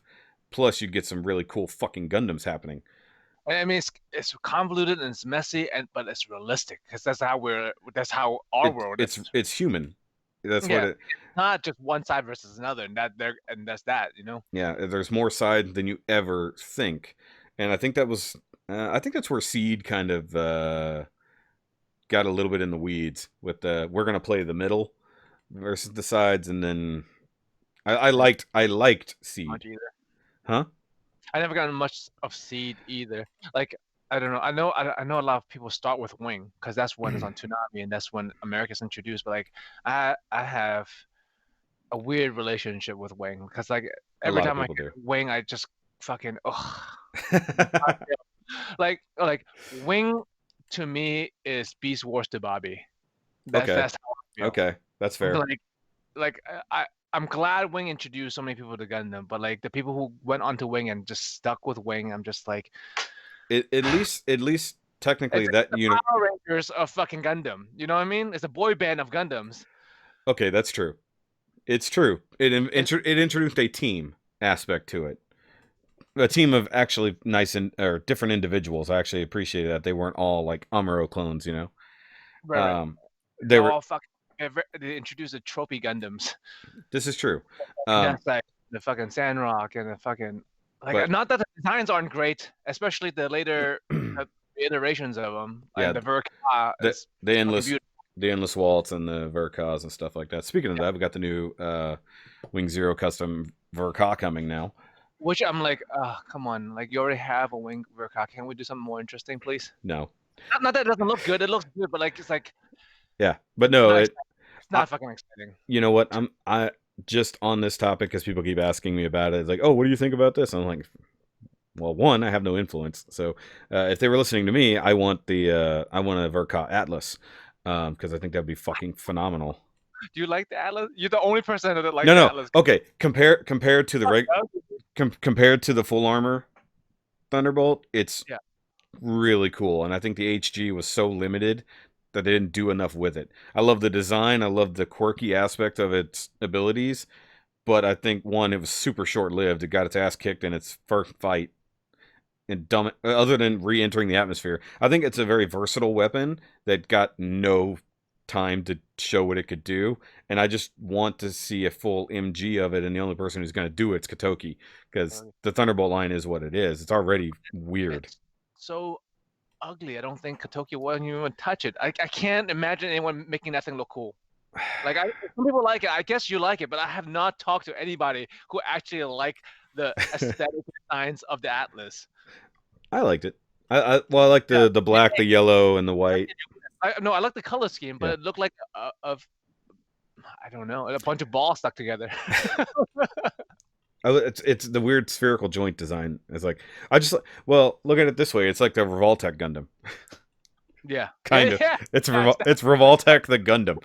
Revoltech joints. Yeah, I don't know. It was always an interesting design to me, more so than the previous. not that I don't like the full armor. It's interesting. I just, but And they already made it too. huh? Yeah, And they already made it. yeah. And But it's like it's a very very different RX-78. yes, It's yes, yes, yes. very very different. And aside from like the G units that came later, with Mudrock and things like that. But Which is there's now they're starting to make um, what HGs up again, yep because yep. that was because I have I don't remember the name. I had the purple one, the one that turns into a mono eye crap monster. But like I Oh think no, no, those are okay, that's the Wing G units. I meant the UC ones. So like the unit 4, 5, 6, oh okay, those. okay, okay. Yeah, no, no, I know what you're talking about though. No, they got I can the look now because yeah, yeah, like yeah. because that shit was ungraded back then.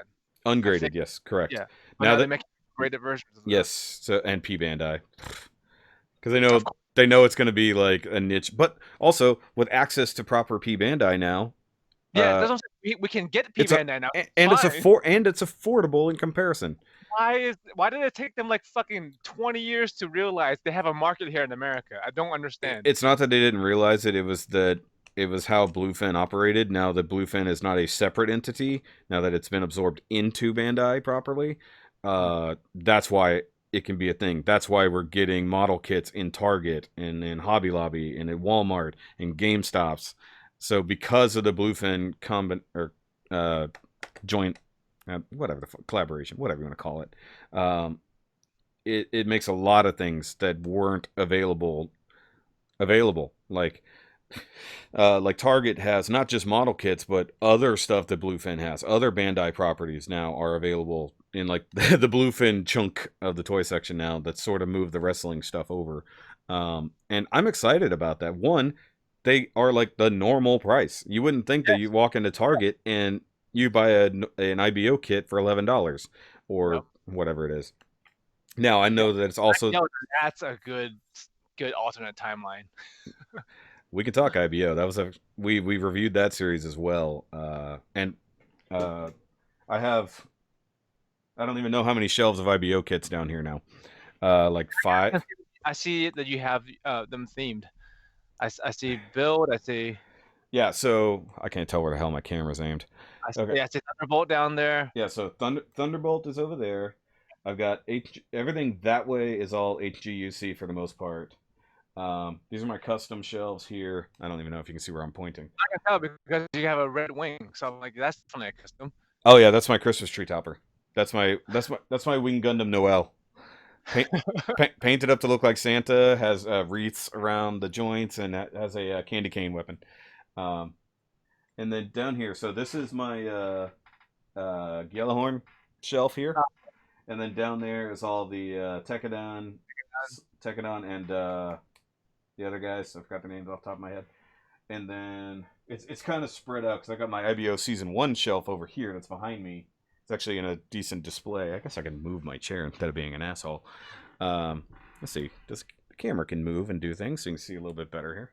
I see wing. I see build fighters. I see build divers. I see the Yeah. bear guys. Yeah, dude, That the bear my guy wife, shelf. my Yeah, wife has all the bear guys. yeah, Fucking, she's in it to win it. yeah. My wife wants to make a, Oh, steampunk one out of one of the big ones. Um, and then let's see. I got even and double O between double O and IBO is in like like a good 50% of my collection. So fighters, divers is mixed in, random yeah, stuff over there, including Digimon. Dude, the new Digimon kits are yeah, fantastic. I love Digimon. Like Digimon is superior to Pokemon, but that's a whole other story. It is, but they're not the same thing. Let's just be honest. Yeah, One's an isekai, one's not. And then let's see, seed and everything over there, just whatever will fit basically is what's happening over there. And then of course the wing shelf because I just gotta annoy you. And I spent the real money on I like the designs, man. yeah. It's just And I spent the money to buy the P Bandai MGs too before they started being re-released. yeah, because the Talkies is where you couldn't get them, right? No, I ordered them from Gundam Planet. Exactly. When as soon as they were live, and I didn't care that they were 110 a piece. I bought both. Yeah. And I actually had the 2 and the 3 before I got the 1. So that was funny. And I got to fix this light; it keeps falling. Um, but yeah, no, I mean, I have fun, but like I'm trying to get rid of probably a lot of the early diver stuff. Um, I don't care for divers. Okay, now you were watching regular like original divers, like the first series, like just build divers, Right. right? Go divers, yes. Okay, I heard Re-Rise is better, but yeah, like, that was my comment that said Re-Rise was better. but Um, I think it's sours because like we plowed through divers in like yeah, 3 days, 2 days, yeah, because we love fighters and try. fighters, and It's try. so much, so much better than divers. It's not even like a little difference. Yeah, It's no, no, like no. It's very huge gap. Like now. for her, the new like Yeah, my wife has said for years before Fighter Sim. So like since as long as I've known her, like at that time was like 6 years we've been together. She's like, yeah, I don't care about Gundam. Don't show me anything Gundam. Like I just don't give a fuck about it. yeah, And then I started watching Fighters, and she started watching over my shoulders, yeah, and she was fucking hooked on Gundam. She has a stream just building Gunpla now. yeah. She has as much backlog as any other real fan. So like Fighters is something about Fighters is special, and for me as a longtime fan, there was so much Easter egg in Oh, there. Like 100, Mr. yeah, Dude, it's the simplest and dumbest thing, but at the end when you saw Bernie and Christina, yeah. dude, I was like, oh, that's what they deserve. I love Warner Pocket, and like, There's a yeah. So when I went into Divers, I knew wasn't going to be as good. I set my expectation low, but like, it was a fucking kid show, man. okay, It was just a plain old kid show. okay. So here's my defense of divers. And the first half was much better than the second half too. If I Yes. just ended with the first half, I would Okay. have been okay. Now I'm on board with you. 100% because we watched and I think I reviewed or at least talked about it on my live streams. And I bought all the divers kits. I bought almost every divers kits, and people hated the series so much they weren't watching the reviews of the kits because they just hated it. Um, Now I like the designs for the most part. Some of them. I like some of them. I mean, one of my favorite ones is the Momo Kapul. I love the Momo Kapul. I Oh think yeah. that's a Oh, yeah. fantastic kit. Now the Double O Diver, Double O Sky, and I'm a Double O fan. I just don't like those kits. I'm not a fan. Now, 100% agree. It was a kids show until you realize it's just the basic setup for Re-Rise. If it was in the plan to do Re-Rise when they did the first one, it totally makes sense that it's the vibe that it is. It's you're seeing the world through Riku and his friends who are kids, and then they get more into the adult world and are dealing with adult problems, especially when they get into the existential problems of an electronic life form coming about. Now, dealing with that and leaving it off on a slightly mature level right at the end, because now the world is reborn. Now we have we now have rights of electronic people. Right. Go into Re-Rise, which as a series is 1,000% different than the first because it deals with new characters, dealing with the repercussions of what happened in Divers. Mm. And it does not go the direction you think it's going. They subvert expectations right and left. My only issue with it at the beginning was character development was rushed or not explained. But then over time, you get it back. And talk about Easter eggs. There's stuff they're dropping in every episode when they're going around GBN, stuff like that. And like, I love that they even reference fighters try like ever so slightly. So people want to try. I think there was like a Easter egg, kind of like in the Divers. It's just the scene, the location, like the war in the Exactly. pocket, like Yep.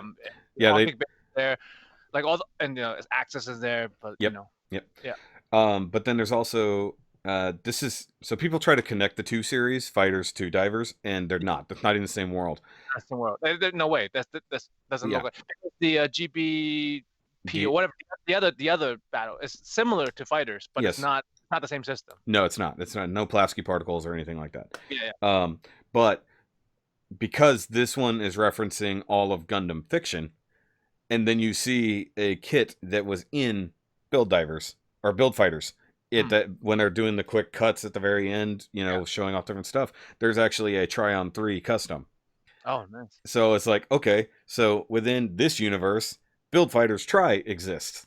Yep, it's a as series. a And series. So this is like the most meta Gundam series yeah, ever meta of the because it's meta. meta, meta, meta, meta on top of each other. So, but like I said, Re-Rise gets so much better, gets so much deeper, and oddly enough, starts borrowing from other sci-fi.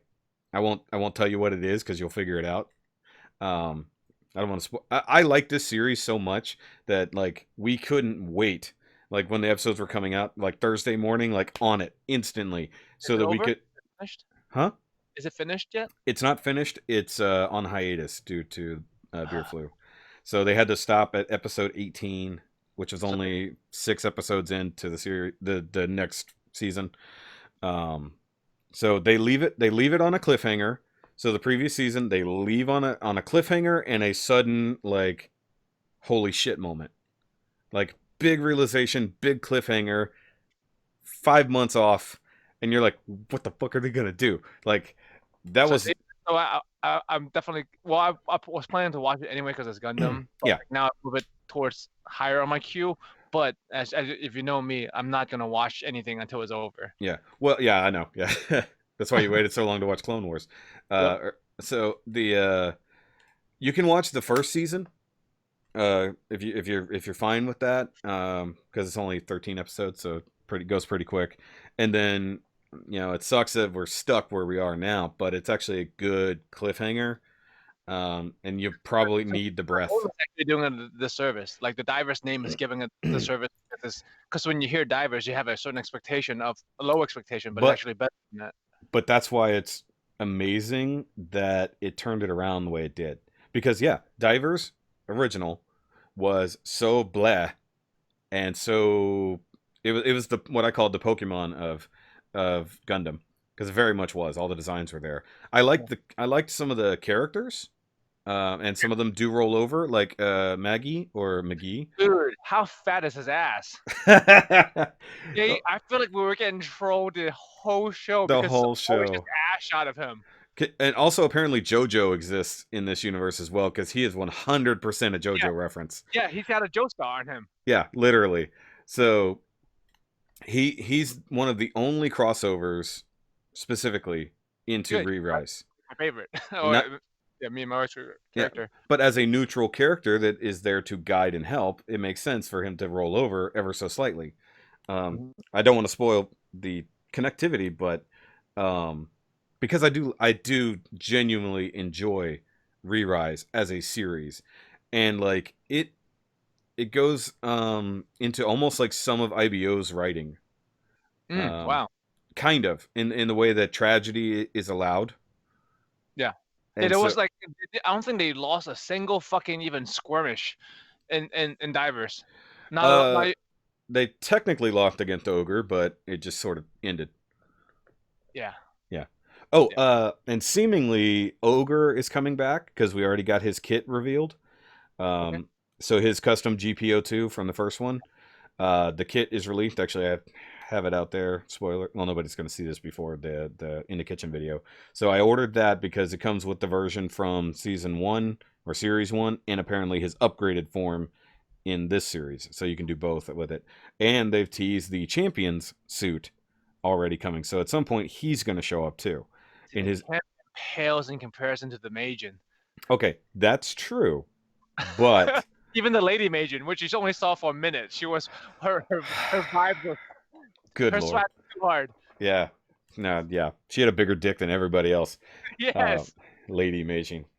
Um, but yeah, no, so the champ in this one was very much third Meijing, but not at the same time. And it's fine. Yeah. But he was also super badass. Also, the Fate's Day Night reference. I even did it. I did the side by side. I did the side by side Excalibur comparison. I was like, wow. I was like, Yeah. As soon as Excalibur was like, oh yeah, okay, Proto Arthur, got it. yeah, that was actually really fun. I actually enjoyed that. Dude, you're into everything I'm into. Like Well, every now, well, it's so easy because I'm into every fucking thing, but like all the yeah, references, I'm like, oh shit, he's in the know. He's really in the know. yeah. I was like, while I haven't watched all the series, I've seen enough of them to understand the references that are happening. Yeah. I went as soon as it came on screen. I was like, "Are they? Are they doing it?" And it's into the sky. Like, oh my god, they're doing it! I was like, I want to see somebody do a Mega Drill Buster at some point, which Yes. which actually one of the upgraded suits does have a big drill attachment in Re-Rise. Hopefully, it'll be coming up. So hopefully there will be a Giga or Mega Drill Buster at some point. But he's supposedly coming back because they've shown off his new suit, Cool. which is another Like, how much time lapse has there been between the first series and the second? about 2 years. About 2 years. Yes, so it makes sense that everyone's there. Yeah, yeah. Even if you don't see them, they would be in the world. You would think. That's the weird bit. The original divers, nowhere to be seen, nowhere to be talked about outside of what happened with the coalition battle, and they talk about the old divers and stuff like that. They reference what happened. We see that battle in flashbacks, but they're nowhere to be seen. That's weird. No Tiger Wolf. There's no Tiger Wolf. The champ hasn't been technically talked about. Ogre hasn't been addressed, because you got to think we were seeing a small window of a worldwide thing, and these super important people to this story, but there's still millions upon millions of people who play this game. Yeah.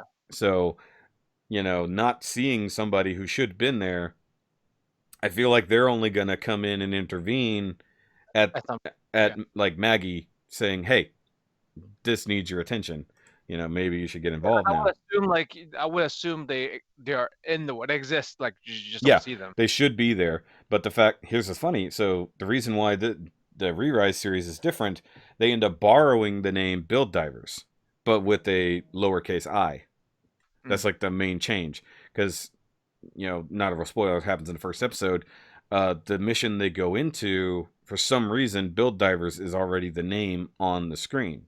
And so, okay, well, we can't be them, so they just change it to a lowercase I, and that's how they get involved. That's why it's Build Divers again, but it's not the same ones.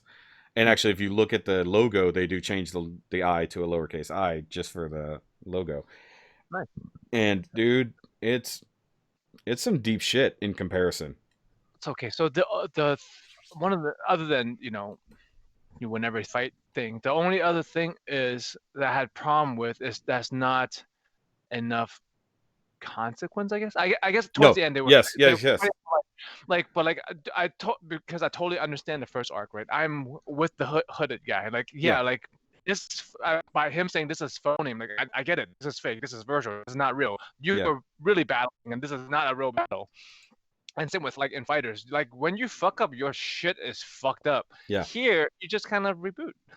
Like, no, I was like, when people like lost, like, even doing a big war and they get locked down, like, that's not really any consequences there. It's Ready Player One at that, or like a real life MMO, like in World of Warcraft or something. Let me respawn. Like, there's no real, like, the stakes aren't really that high. Even though, like, exactly. A kid, it's not high, but, like, if you've worked on a kid, you fucking put dozens of hours into this shit, you wreck it, that hurts. Yeah, exactly. And you have to rebuild it too. Yeah, so that's why it was important in fighters, whenever they, especially in Tri, when he was assimilating with the build burning, or the Tri burning, and the damage he took. Right. So it got even more real because he had such a connection to his feelings and everything like that. And so that's where Divers felt empty, because other than the personal struggle of wanting to be better and building something better, there were no consequences to failing. But I think that's where the break decals were supposed to interfere, because it would fuck up your account, or it would corrupt your system if you used it and things went wrong. But we never saw the real consequences of that until GBN started breaking. So there were global consequences, not personal ones. And that was the fight of the people who were fighting for Sarah and her existence once they knew what she was, versus the people who just want to fix the fucking world. It's the one life versus the many situation. We can break this thing that the entire world is connected to, or we kill off this one thing that just barely finally exists and we acknowledge. But it still didn't make sense to me, because there's obviously what's right, quote unquote, morality, right? What's right and wrong it's like right there. Like, it's a virtual world. Like, you know what I mean? Like, this, it's not. Yes, there are people's real lives who are attached to this virtual world. Yes, but like that, you're not permanently losing anything. You know what I mean? If you had to start a new one or reboot. Yeah. And also, like, even at the end of the brick decal, arc, they were Yeah. like, yeah, like none of it was recorded. It doesn't matter. We can't boot anybody. So like none of the people who Yeah. would use break decals got any fucking consequences to anything. I'm like, Yeah. this feels super empty. No, that's that you're 100%, and that's why, of course, his name will come to me eventually, but that was his whole point, Yes. and that's why it was interesting when they did do the real fight and the double O diver got really damaged for the first time. Yeah. Not to mention that battle was badass. It was a great battle. Yeah, it's like I'm just And gonna pull. the nameless was pretty fucking cool. Yes, the kit sucked, but as a design, it was really nice. I mean, the more elaborate a fucking design is on a high grade, the more it's gonna fucking fail. Yeah.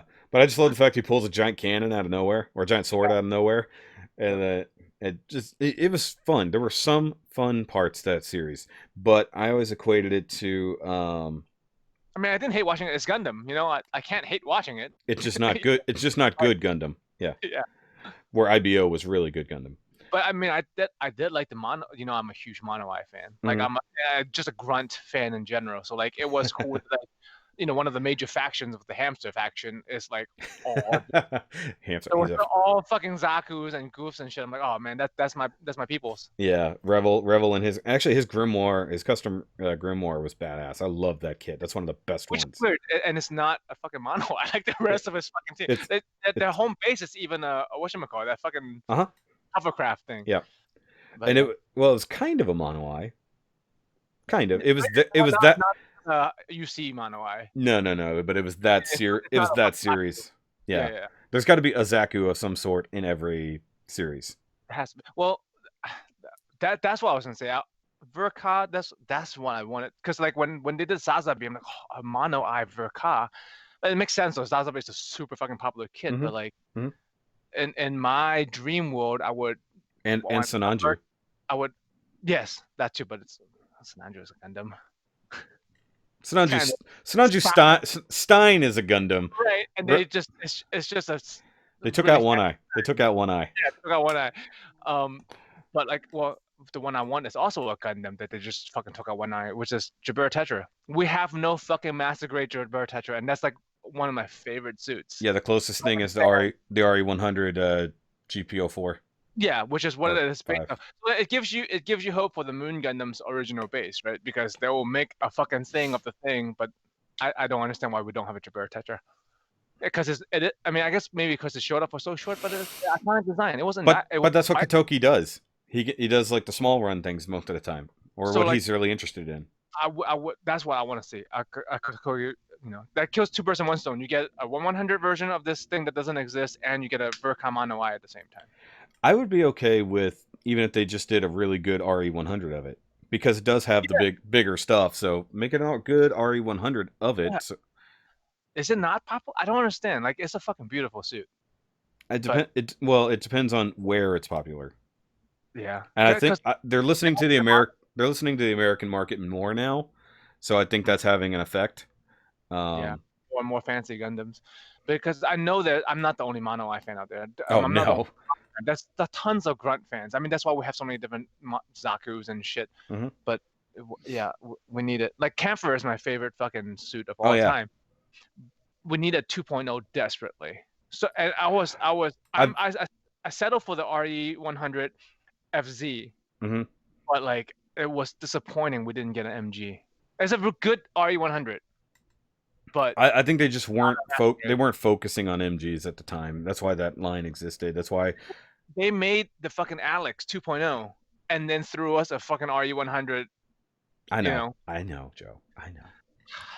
But you know what would be awesome? Well, to me, at least it's a good one, because I know a lot of all the RE100s are not good with polycaps and stuff. This RE100 Zaku FZ is actually really good kit, so I'm not really complaining. I wish there was a way to combine some of the stuff from, like, say, a 2.0 Zaku into that and like get a better kit. I was hoping for a 3.0 Zaku at some point. Why have they not? I don't understand.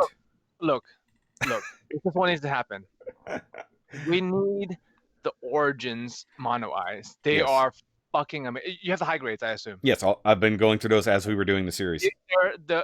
I know, like, for the common person, a fucking Zaku is a Zaku, but if you put a UC regular Zaku next to a Origin Zaku, the proportions are completely different. The Very different. Origins are beautiful.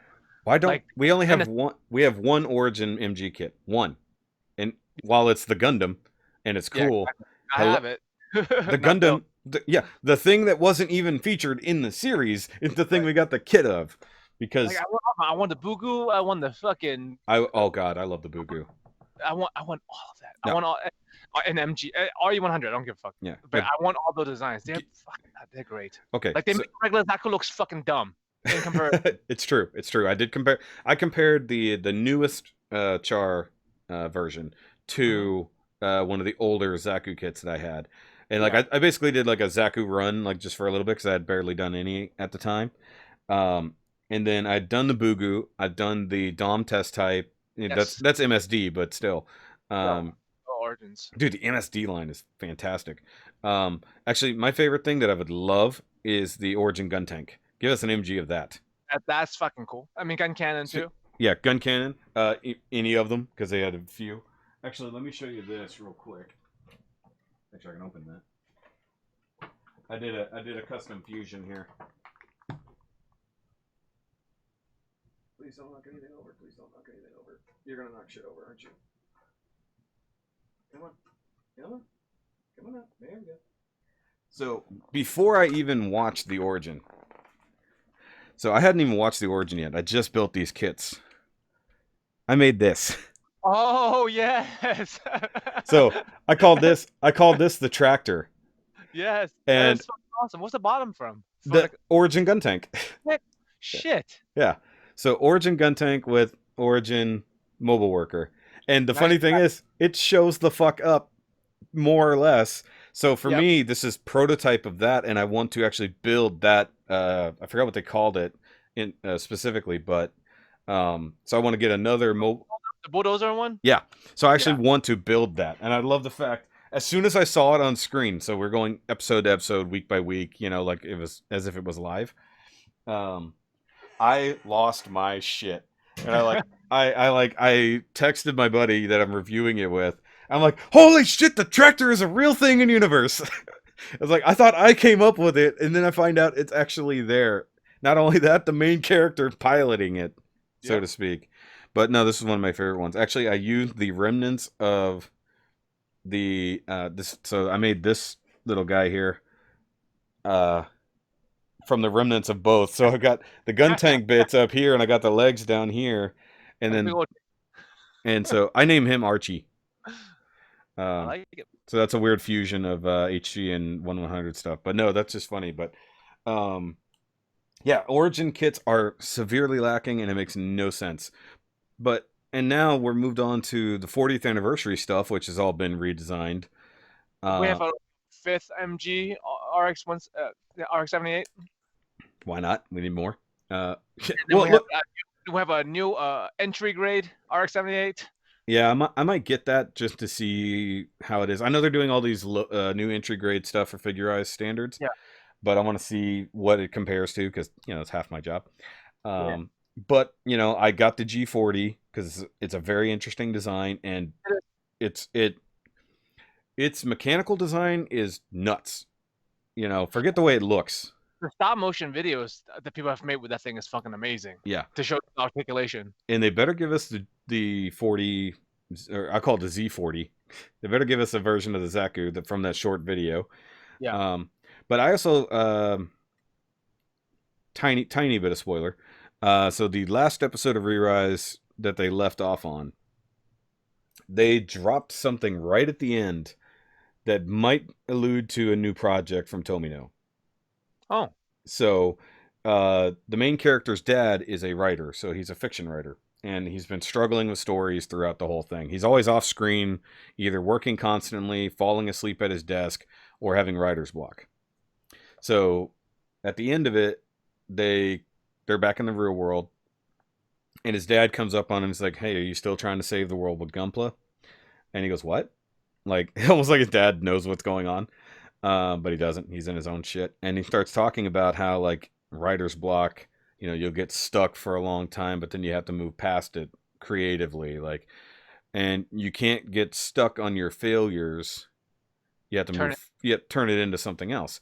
So he specifically stops, looks directly into the camera, and he said, "When I was younger, I wrote the most intense story of my life, and it turned around to be a huge failure." Turn A, right? No, he's talking about original Gundam. Oh, yeah. And then he said, and but here's the thing. This is what made me think of Turn A, because he said a dark history I'd like to forget. So specifically, I'm thinking, holy shit, are they talking about Turn A? Just like Right? that. Yeah, that's what I think. And then he says, I was just approached by a new publisher who wants me to go back and retell that story. Hmm. And I think I'm going to do it. Like, so, and with it being the 40th anniversary and them kind of coming up with all these new random designs of old stuff, Yeah. and given the basis of where Origin left off, literally like seconds from the beginning of original Gundam, Hmm. I think they legit went back to Tomino and said, hey, we know original Gundam didn't work when it was brand new. What if we take today's technology and you tell the story you wanted to tell and we redo it? I'd be super interested in that. So, yeah, so imagine the tech and the visuals and all the creative team behind Origin rewriting and redoing and reanimating, as they wanted to do, either with the manga and then some of the novelization. I was like, Yeah. so like because he always said like he didn't necessarily do exactly what he wanted. No, because it was under, he was like, we'll fund you if you fucking make this thing red, yellow, and blue. Yeah, Yeah. exactly. There's So there's actually a kind of parody, like manga of his life yeah, with Gun. Yeah, and that was a great fucking read. I'm sure like a lot of it's exaggerated, not completely true, but like it did give some insight on that time period and how Gundam came to be, because they talk about how Gunpla fans is actually at the time is what brought the it is show. Yeah. 100% gun. Oh, and so like if you haven't, you guys listeners out there haven't read it, like look up the Tomino manga. It's a Mhm. fun read. It's yeah, Yeah, it's about him. Yeah, yeah, it's about him, yeah. and Gundam and Yeah, how he you're talking how it came. about gun. Yeah, because I've seen a lot of the interviews and stuff like that, and I know how he feels about certain parts of his work and how the fans react to certain parts of his work, such as Wing and other things like that. Yeah. Um, and then personally, I've never subscribed to the idea that every universe is tied together through the dark history. I thought that was bullshit. I thought that Um, I felt like that was bullshit brought on by I don't even know what. Because they've even retconned it with the Turn X kit. They even said some of the later series are also thrown in. Like post Turn A. They hmm. said some of these other series are also now thrown in there. Seed, Double O, things like that. I'm like, first of all, Double O definitely doesn't take place in that timeline. Fuck you. It can't. Uh, It can't possibly. Like no. it's too different. Very different technology. Now, I can buy that Reconquista does, because it even has the Moonlight Butterfly and references stuff that happened in Turn A and things like that. Yeah. So fine. I hated that series. I won't even finish watching it. But Yeah. Most uh, people. yeah, it was garbage. But like they said, like Age, maybe. I liked Age. A lot of people didn't, but it could technically be tied in there. It even mentions previous history and where mobile suits existed and Gundams existed way back when, and then they were wiped out to fix humanity, stuff like that. So it's possible that's tied in somehow. I mean, it's a common theme. I mean, IBO is like that. IBO's. Oh god, they tried to retcon IBO into the UC. I'm like, fuck you. It's like Keep it separate is fine. Like with just a Gundam multiverse, where this is all alter. This is all alternate timeline of our world, of the Gundam world. yeah, It was just possible because like a lot of the themes are similar. A lot of things happen in a similar order. So yeah, you say that it's a multiverse. yeah, They're related to each other in that way, but not on the same timeline. yeah. It's not Battlestar Galactica.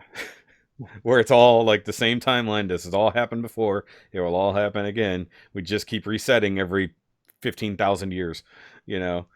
Or one machine comes through, pushes a button, and then we're all fucked, and then we have to start over again, you know. Yeah. Or Doctor Who does that too, but that's more plausible somehow. It's like somehow what Doctor Who does makes more sense than I can Gun. do anything. It's fine. Literally. But no, I'm excited if that's what they're referencing, because it's literally a writer making direct references to Tomino's work and things that have happened in the past and saying that he was approached to redo it. I'm like, please tell me they're really going to do this, because since Origin, people have been saying redo original Gundam like this. Well, well, that's the thing though. Like that exists already. Sort. Because they pulled Origins out of this section of the Origins manga. Yeah. Like I mean, I want them to just fucking continue Yeah. and follow the manga. So like, I don't know how I feel if he were to change that, because it's like I think it would be a blending. Like, a change. You know what I mean? yeah. Like the Origins universe is like a refined version. Yeah. Of G1, so to speak. Exactly. And I do call it G1. It would make it even more convoluted for anybody trying to get into it. Because like Yeah. I do like when the manga of something and the anime of something mesh. Yeah. You know. Well, that's where I'm getting at. Like, at least mostly. yeah. So even if there are changes, I hope it's not too crazy, because I do want to see a Gundam's Origins series. Is he involved in the Origins manga? I'm not sure. Because that would make sense if it was. Yeah, it would, because it is. As I read it, I'm like, yeah, this is what he's talking about. His original vision of it being like war machines and more serious and darker tones, and not fucking, fucking freak of the week kind of enemies. Yeah. But that though, it was super fucking exciting to watch Unicorn, the battle of the old suits. I'm like, yes. that was so impressive that they made those silly fucking suits work. Yeah. They made them fucking menacing. The fucking elephant-looking one, that was fucking things up. The Jugal or whatever. All these joke fucking mobile suits, were actually seen as menacing and useful. Yeah. Like Unicorn made that happen. Or because I just recently built the Zaku 1 sniper from Unicorn. Yeah, that thing. And I clearly didn't watch enough of Unicorn to even remember the scene where he goes to kill himself with his own gun. Yep. I was just like, how did I miss that? Like, because I even said when I'm doing a review, I'm like, I don't even know what part of Unicorn this was from. I was like, how did I miss that? Because I watched the OVAs and I watched the series, so clearly I wasn't paying attention at some point, but also years ago. Yeah. I kind of want narrative to do. I kind of want to see an expansion of narrative and the repercussions of it too. I haven't watched narrative.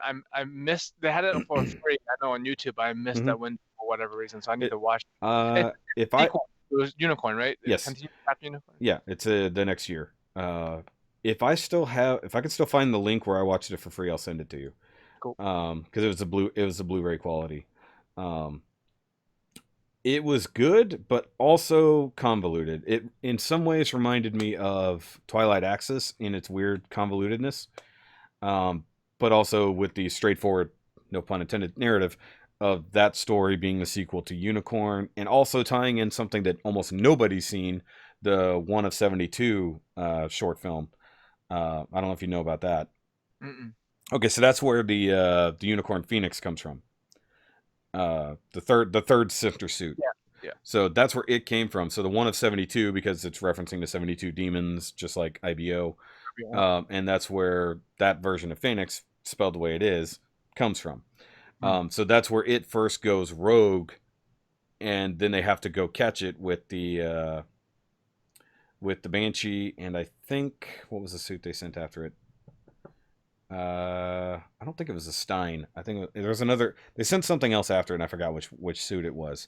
So I know there's Leave Stein in there somewhere. Oh, Stein is in the new Stein 2.0 is in narrative, and so they actually retcon the fact that there were two Sinanjus, not just one.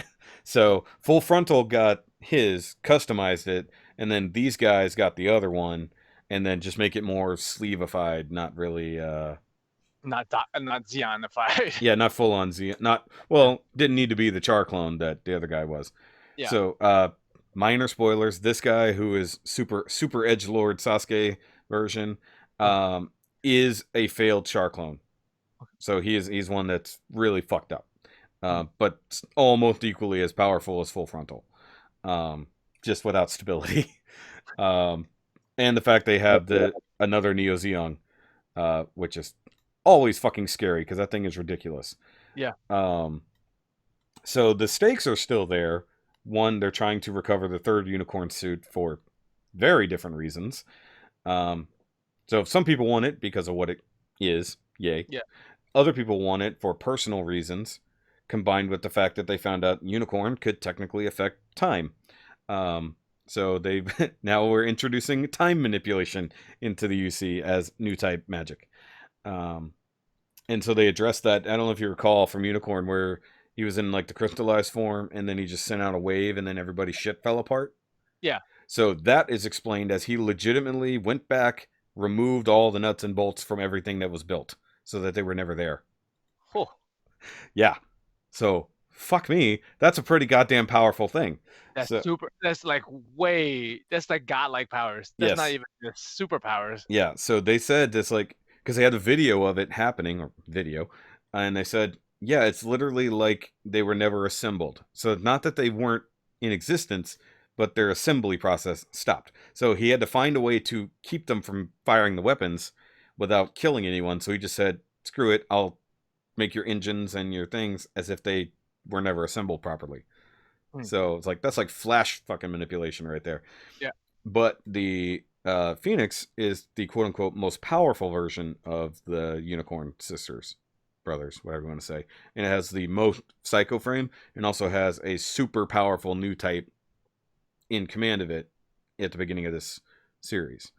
And it's just roaming free. Not to mention it has the ability to fly faster than FTL. Or it can do FTL in a mobile suit. So it can manipulate its own mass and power to just, and it's not flying with thrust. It's moving itself with psycho power. Yeah, that's. I mean, that's ultimate news. I don't even know how you would catch that shit. With a net, apparently.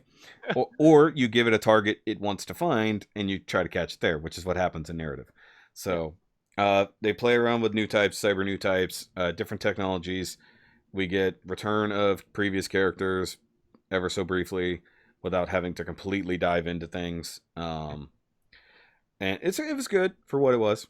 For a kind of standalone-ish sequel to Unicorn, it was good. Eye candy, if nothing else. Yeah, definite eye candy. Holy shit, it's beautiful. So you watched Unicorn before you watch any other UC stuff? Kind of. I'd seen So some.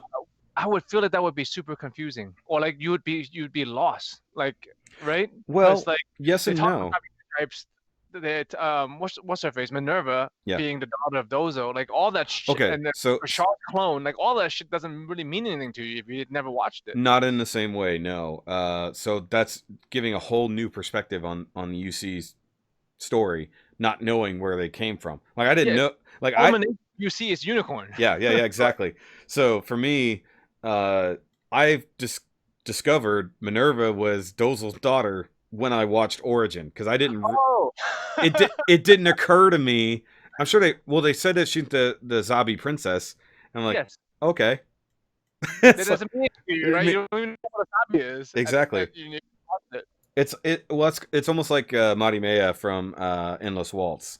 Like, okay, she's Trey's Kushanada's daughter. I saw Endless Waltz before I saw Wing the series. Oh shit. So Okay. talk about really fucked up. Yeah. So I got into Gundam the series and kits because of the Endless Waltz VHS. It was on the thing. I was like, okay, that looks badass. I want to get this and see what it's all about. And then I find out it's the end of a series. Yep. So, and I knew Gundam was a thing. I'd seen the posters, I'd seen the kits. I just didn't know anything about it. So I picked this up, and that's was my introduction to Gundam. So I went back, watched Wing as a series, and at that point, Seed was beginning. So I started watching Seed, and then I went upward from there, and never really retroactively went back and watched the old stuff. I mean, the old stuff, the well, if they're gonna remake, basically the Origins is a remake. So Yeah. if they're gonna add, then you get to go. But like, regardless, with the long series, with at least 0079 and Zeta, they have the compilation movies that you can Oh, I you know. can go, and much less that much less time sink. It's gonna be Than, it's gonna be weirder now though. Like, yeah, so it's the prequel problem. It's yeah. like, you don't show your kids the prequels and then 4, 5, 6. You start at 4, 5, 6. You show them the prequels and then maybe show them the sequels. Because we could talk Star Wars forever too. We're gonna stay in Gundam for right now. Which also, by the way, Origin is just Game of Thrones in space. The whole time is like Space Tywin, Space Cersei, all these things like that. Or as what did I just call them? I just called them the Space Lannisters. That's all the zombies are. And it's a very close approximation. But I was like, wait, who's Jon Snow in this? Which came first? Yeah, it's just like, wait a minute. Well, yeah, that actually is a good point. Which technically came first? Alright, guys. So that's actually the first half of this interview because it went for 4 hours. So I figured you guys didn't want to sit here and listen to this for 4 hours. So next part will be coming up in a week or in a few days, depending on where I need to fill in content. But if you want to hear us talk about more Gundam series and other things like that, we just keep going. Like, one thing I learned about Joe is that he will just keep going. We had to force ourselves to kind of stop because we realized we had been at it for so long. So come back for the rest of this conversation, and we're going to start talking about Pacific Rim here in a minute. So I really thoroughly enjoyed this, but I'll see you guys on the next episode, or rather, part 2.